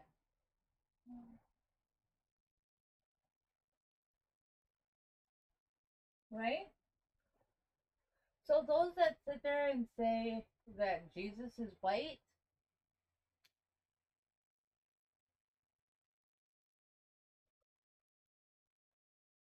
have not actually read the Bible. Case in point. I love you very much, but you need to drink some. Right? Okay, let's continue. Their goal was to increase racial equality and challenge issues like the Jim Crow laws. Unfortunately, it was between 1910 and 1930 that white supremacist group the Ku Klux Klan saw its biggest expansion amid increased racial friction. Following the First World War, the NAACP was devoted to ending lynching by white vigilantes. By mid-century, the group became instrumental in the Brown versus the Board of Education of Topeka court case. This class action suit, filed in 1951, asked that segregation in schools be struck down. Taken to the Supreme Court, the case resulted in the first integrated school in the United States to open in the fall of 1955. Encouraged by the decision, the civil rights movement began to hold high-profile boycotts, marches, sit-ins, and other peaceful protests. These included 1955's Montgomery bus boycott in support of Rosa Parks. A watershed moment came in 1957 when a high school in Arkansas admitted a group of African American students, nicknamed the Little Rock Nine. Protested by fellow students, the governor, and even the state's National Guard, President Dwight Eisenhower eventually intervened to ensure the students' safe passage. By 1962, universities also began integrating, though black students were still met with protests and violence. The Southern Freedom Movement continued into the 60s, with support from newly elected President John F. Kennedy and his brother, Attorney General Robert Kennedy. The violence of the Birmingham, Alabama campaign influenced the president to fully endorse the movement. A great change is at hand, and our task, our obligation, is to make that revolution, that change, peaceful and constructive for all. On June 19, 1963, he proposed a civil rights bill to Congress, which was approved in 1964 after his death with support from President Lyndon Johnson. The bill struck down existing legislation that allowed for discrimination, and its approval was largely influenced by Martin Luther King Jr. and the March on Washington of August 1963.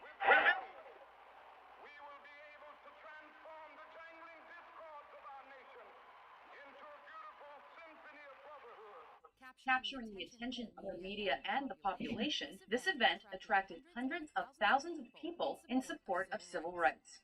Following that, the Voting Rights Act of 1965 ended the prejudiced voting system. Instantly effective, blacks began voting and running for public office. However, just days later, on August 11th, a violent six-day riot in the Los Angeles neighborhood of Watts resulted in 34 deaths. This was indicative of a period of racially motivated violence that occurred in the mid to late 1960s. This era also saw the rise of Black Power, led in large part by Stokely Carmichael, in opposition to extremists like the Ku Klux Klan. This ideology was exemplified by the Black Panther Party, which followed the principles set forth by Malcolm X. Rising to prominence in the 1950s, his radical ideas advocated militancy for blacks. Black people are dissatisfied. They're dissatisfied not only with the white man, but they're dissatisfied with these Negroes who have been sitting around here posing as leaders and spokesmen for black people and actually making the problem worse instead of making the problem better. He remained an influential and controversial human rights activist until his assassination in 1965. The murders of civil rights leaders continued when Martin Luther King Jr. was killed in April 1968 and Robert Kennedy 2 months later. Despite racial tensions continuing into the 1990s, progress has been measurable. The election of President Barack Obama in 2008 is seen by many to be a culmination of centuries of work in favor of racial equality. This is the meaning of our liberty and our creed, why men and women and children of every race and every faith can join in celebration across this magnificent mall. Minion, stop sleeping with your eyes open. Why a man whose father less than 60 years ago might not have been served at a local restaurant can now stand before you to take a most sacred oath.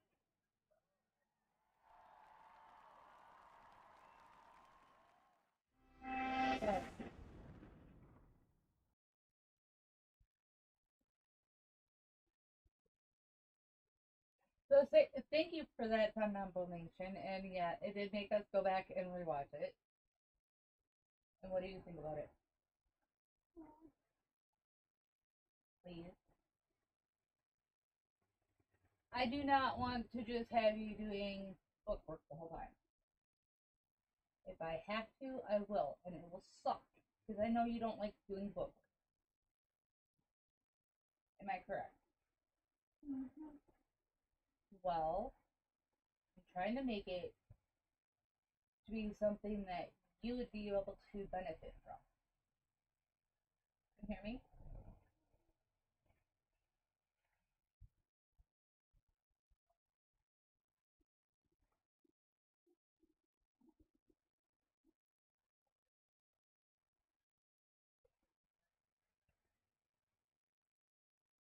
Being what you've heard here, what do you think about the civil rights movement?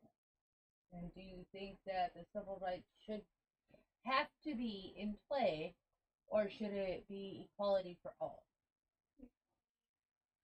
Why? And everybody feels equal. Josh. No taking a nap. She's mad at me. I made her put her tablet away.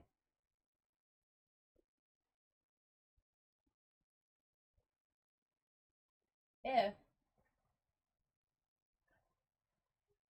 you were able to change one thing in history to have it help all of mankind, what would it be and why?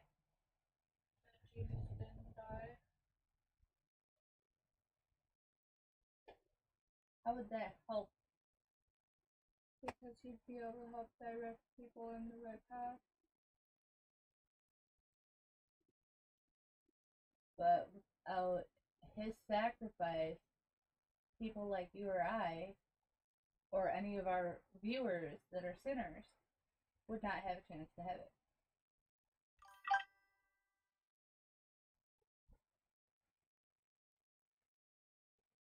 Right? Mm-hmm. So how would that be beneficial, or would that not be beneficial? If you actually think about it.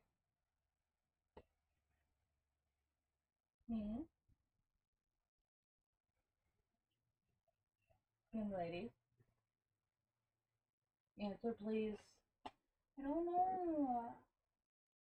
Well, think about what I just said and what you said your reasoning was. Okay? And fully think about it.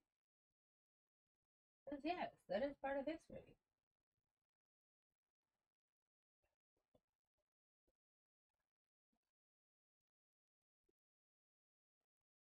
So how would that help us to benefit? Because he'd be able to help guide people in the right direction, and they wouldn't have to worry about sinning. They wouldn't have to worry about suffering in hell. They're already sinning, right? Because we are all born sinners until we are saved again. Or until we are born again through being saved.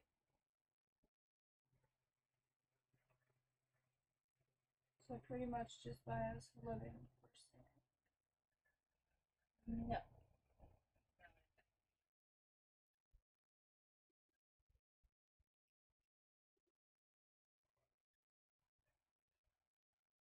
Okay, so do you have a choice between whether you want to sin or not? And give me 2 examples of sin.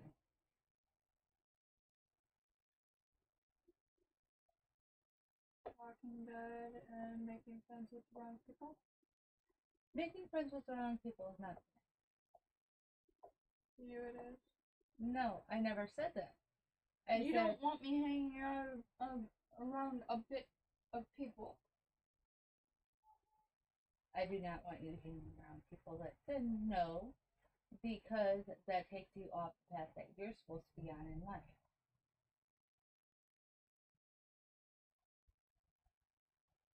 Some people,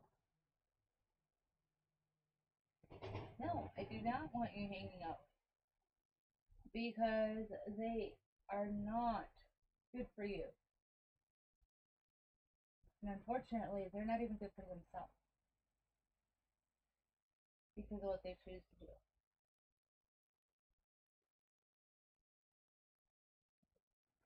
All we can do is pray for them that they turn their life around. That's all we can do. Right? Yeah.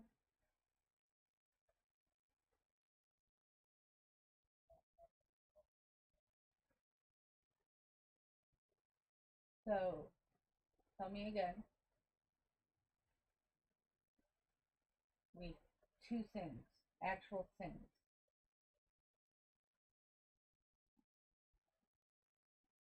Swearing and not believing in God. Yes, not believing in God. Well, it's not a sin because if you don't know about God, you've never learned about Him.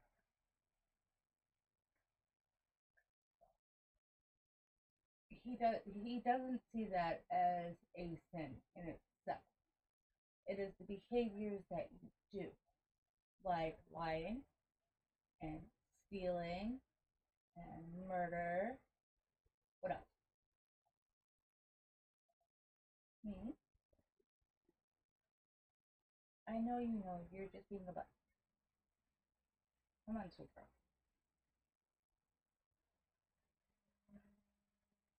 Tell me what else. Adultery. There you go. Can you be forgiven for them? Murder, no. Wrong. What does the Lord say about forgiveness? What? Okay. So,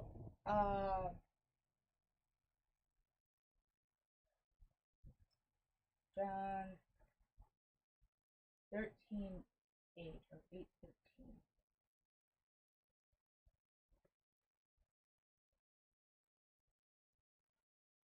Let me double check. Because I want to say the right one, obviously. Uncle Josh said why. Why what, Josh?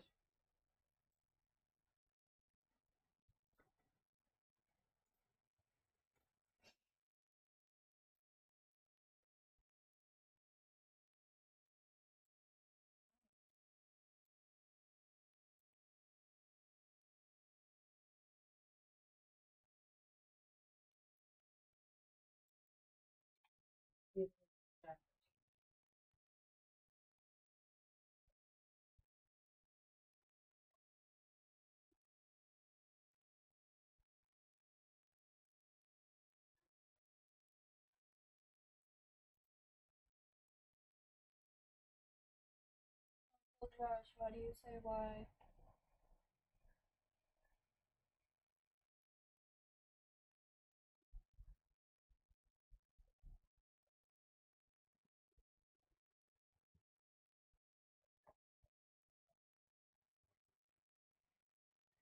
Why about taking her tablet away? Because she does not.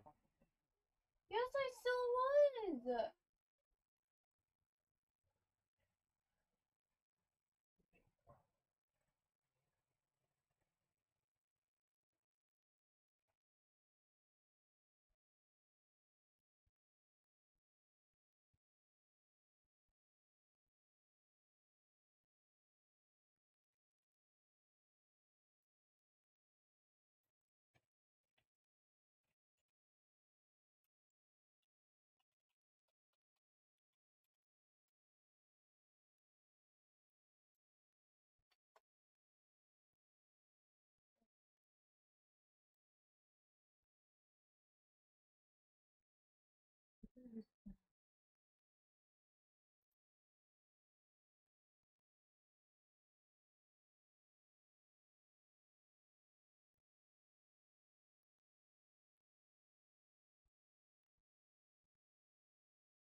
On 8:7.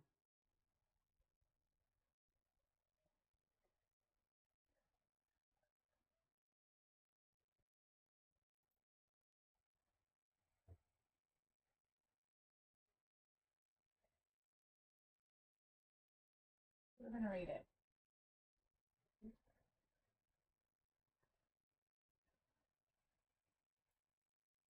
And there's a reason we're gonna read it too.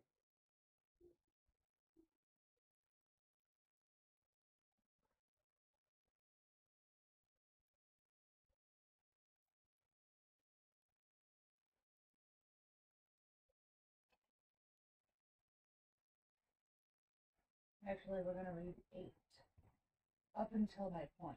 So you guys get more content.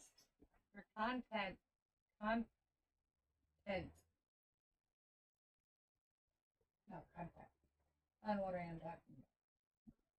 And Jesus went unto the Mount of Olives, and early in the morning, came again unto the temple. And all the people came unto him, and he sat down and taught them. Then the scribes and the Pharisees brought unto him a woman taken in adultery, and set her in the middle. And he said unto him, Master, we found this woman committing adultery, even in the very act. Now Moses in our law commanded that such should be stoned. What sayest thou, therefore? And this they said to tempt him, that they might have whereof to accuse him. But Jesus stooped down, and with his fingers wrote on the ground. And while they continued asking him, he lifted himself up, and said unto them, Let him that is among you without sin cast the first stone at her. And again he stooped down and wrote on the ground. And when they heard it, being accused by their own conscience, they went out one by one, being at ye eldest even to the last. So Jesus was left alone, and the woman standing in the midst. When Jesus had lift up himself again, and saw no man but the woman, he said unto her, Woman, where are thine accusers? Hath no man condemned thee? She said, No man, Lord. And Jesus said, Neither do I condemn thee. Go and sin no more. Then spake Jesus again unto them, saying, I am the light of the world. He that follow me shall not walk in darkness, but shall have that light of life. The Pharisees therefore said unto him, Thou bearest record of thyself, thy record is not true.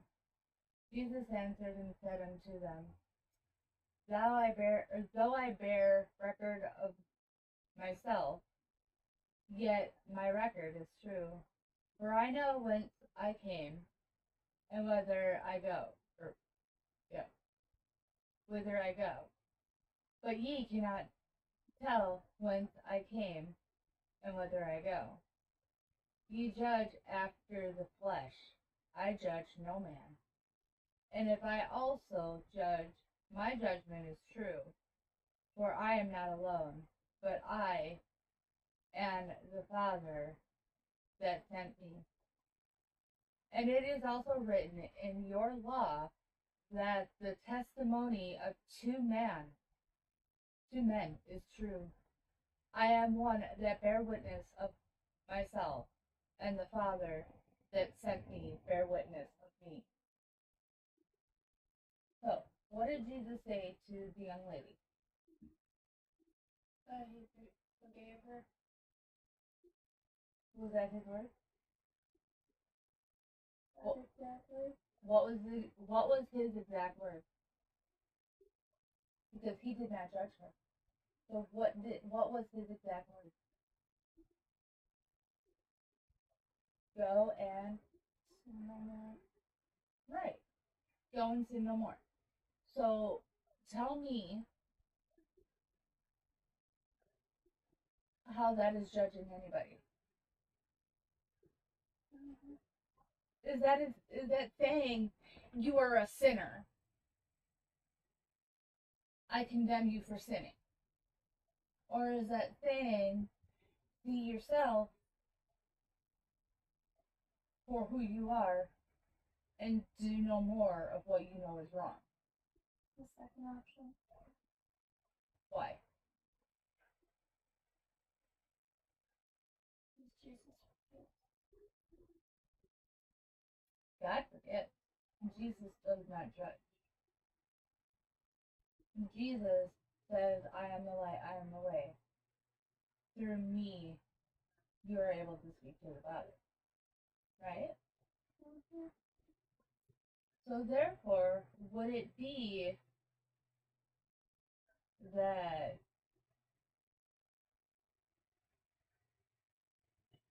he is saying, I'm judging you, I forgive you, turn away from your sin?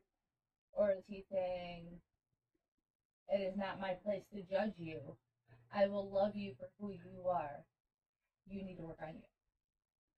First option. He's judging? I don't know.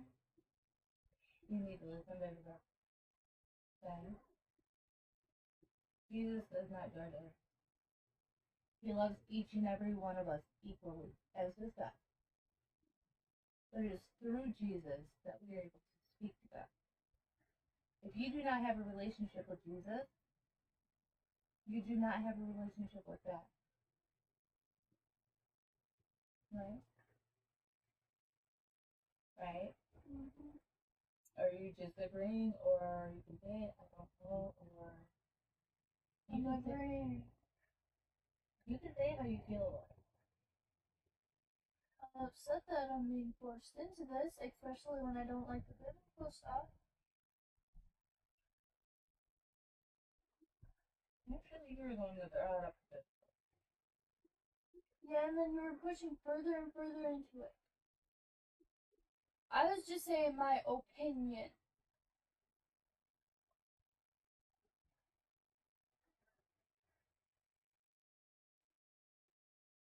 Do you know why the Lord is in our heart and not in our brain? Mm-hmm. No. Because in our heart is where we are the purest, where we hold all of our secrets that our brain cannot remember. Our heart full. So every pain, every anger, every laughter, every tear, every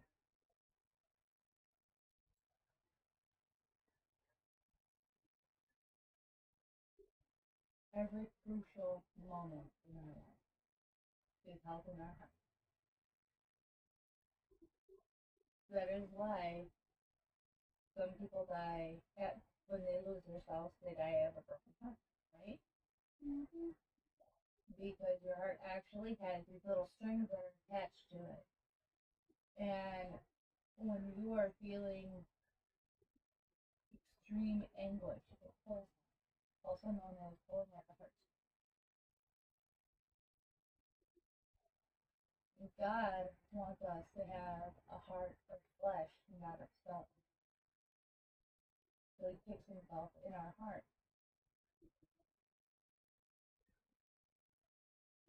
So that way he can see what we're going through. He already knows. He knows everything.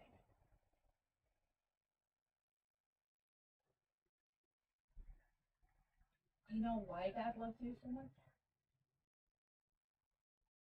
Because he created me. Exactly. Which means what? You're perfect just as you are.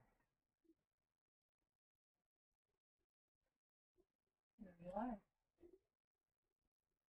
Okay? So let's get back to 6. How does that sound?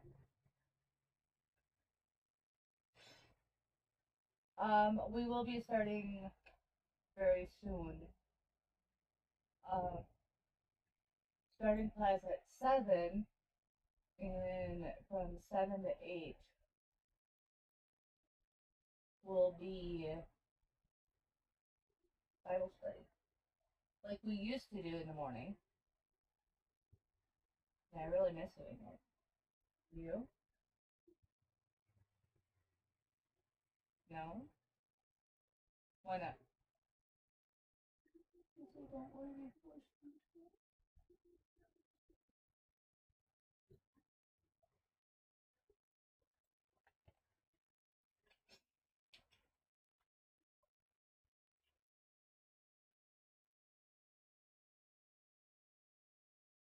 Good.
Okay, I know it's not civics, but it is actually something kind of important.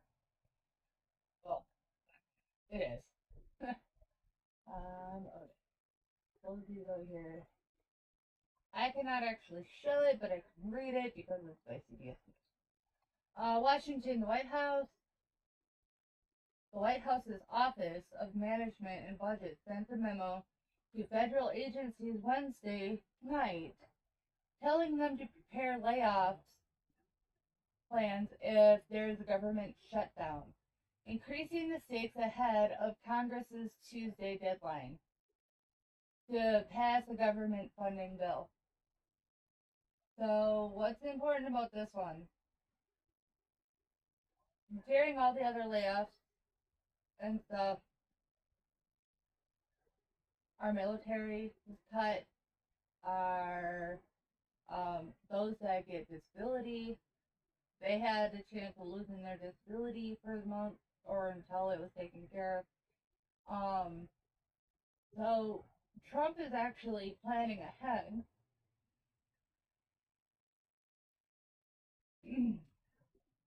and saying, fair warning, there's going to be a shutdown. And then he says programs that did not benefit from an infusion of mandatory appropriations will bear the brunt of a shutdown. And we must continue our planning efforts in the event Democrats decide to shut down the government, the memo states.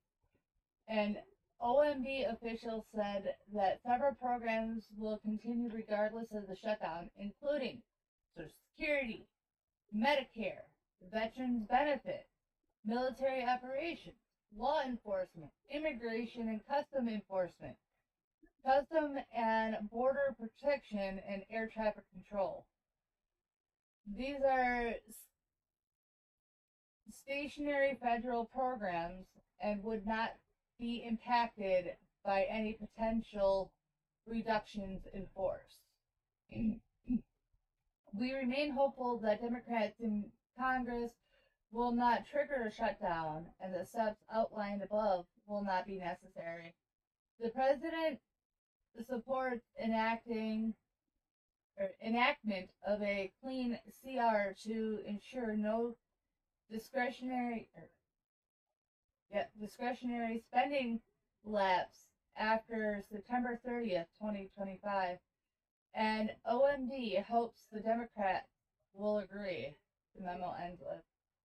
During the last few major government shutdowns, the executive branches has temporarily furloughed staff who are deemed non-essential and asks people in critical jobs to keep working without pay. After the shutdown ends, federal workers are normally paid back for their missing paychecks. It's far less common for the government to consider permanent layoffs.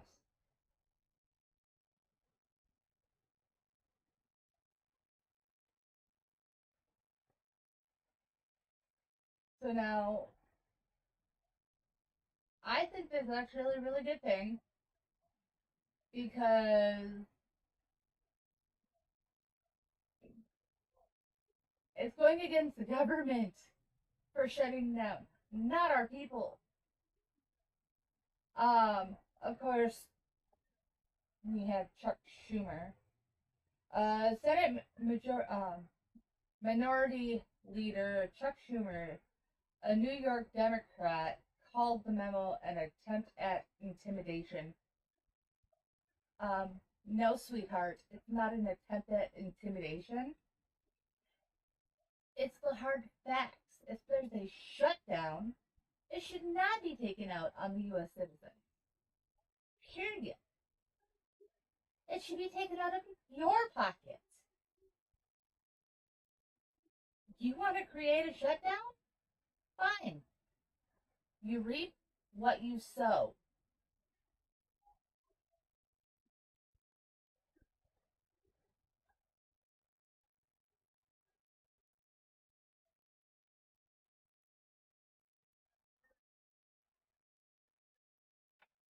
So that is my 2 cents on that, but I will copy.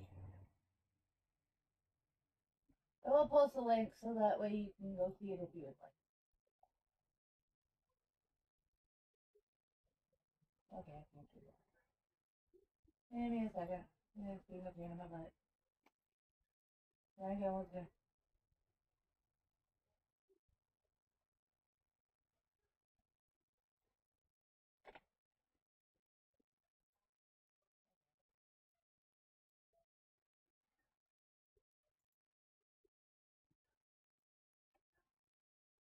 If you'd like to read the full article, there you go.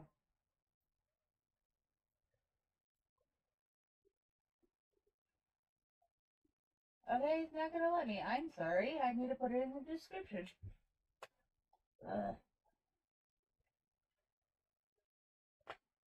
Bear with me. The thing I am able to do this, edit.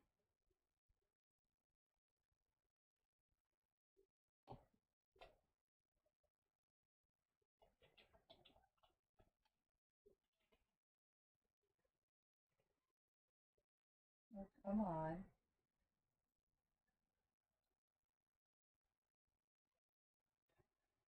Hopefully it works the way that I would like it to, and you should see that updated in the string.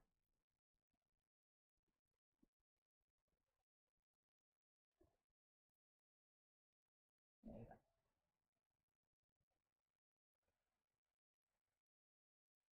Yeah, try keeping it fair and right and just. You were try. Would you like to go on lunch a little bit early? 10 minutes early. Okay. You know too? You started this time. No. Really? I'm gonna torture you. I wish that. You are not taking a nap. What, you gonna take an hour nap? Yeah. Be refreshed for the second half class? Yes. Are you sure about that? Yeah. Are you positive? No, only on Josh. Are you calling him a fool? Yeah. And on that note, thank you guys for joining us. Cramp in the hip. We hope you like what you see. Don't forget, if you do like what you see, to subscribe, click that little bell, and hey! Smash that like button. Uh-oh. Did you ever send it out to Avocado DIY? I do not have him on my I couldn't find him. Oh, Again, thank you guys for joining us. Always remember, no matter what life throws at you, no matter what crazy curveball, or child, or friend is thrown your way, at the end of a rainy day is a rainbow. Love ya. Oh.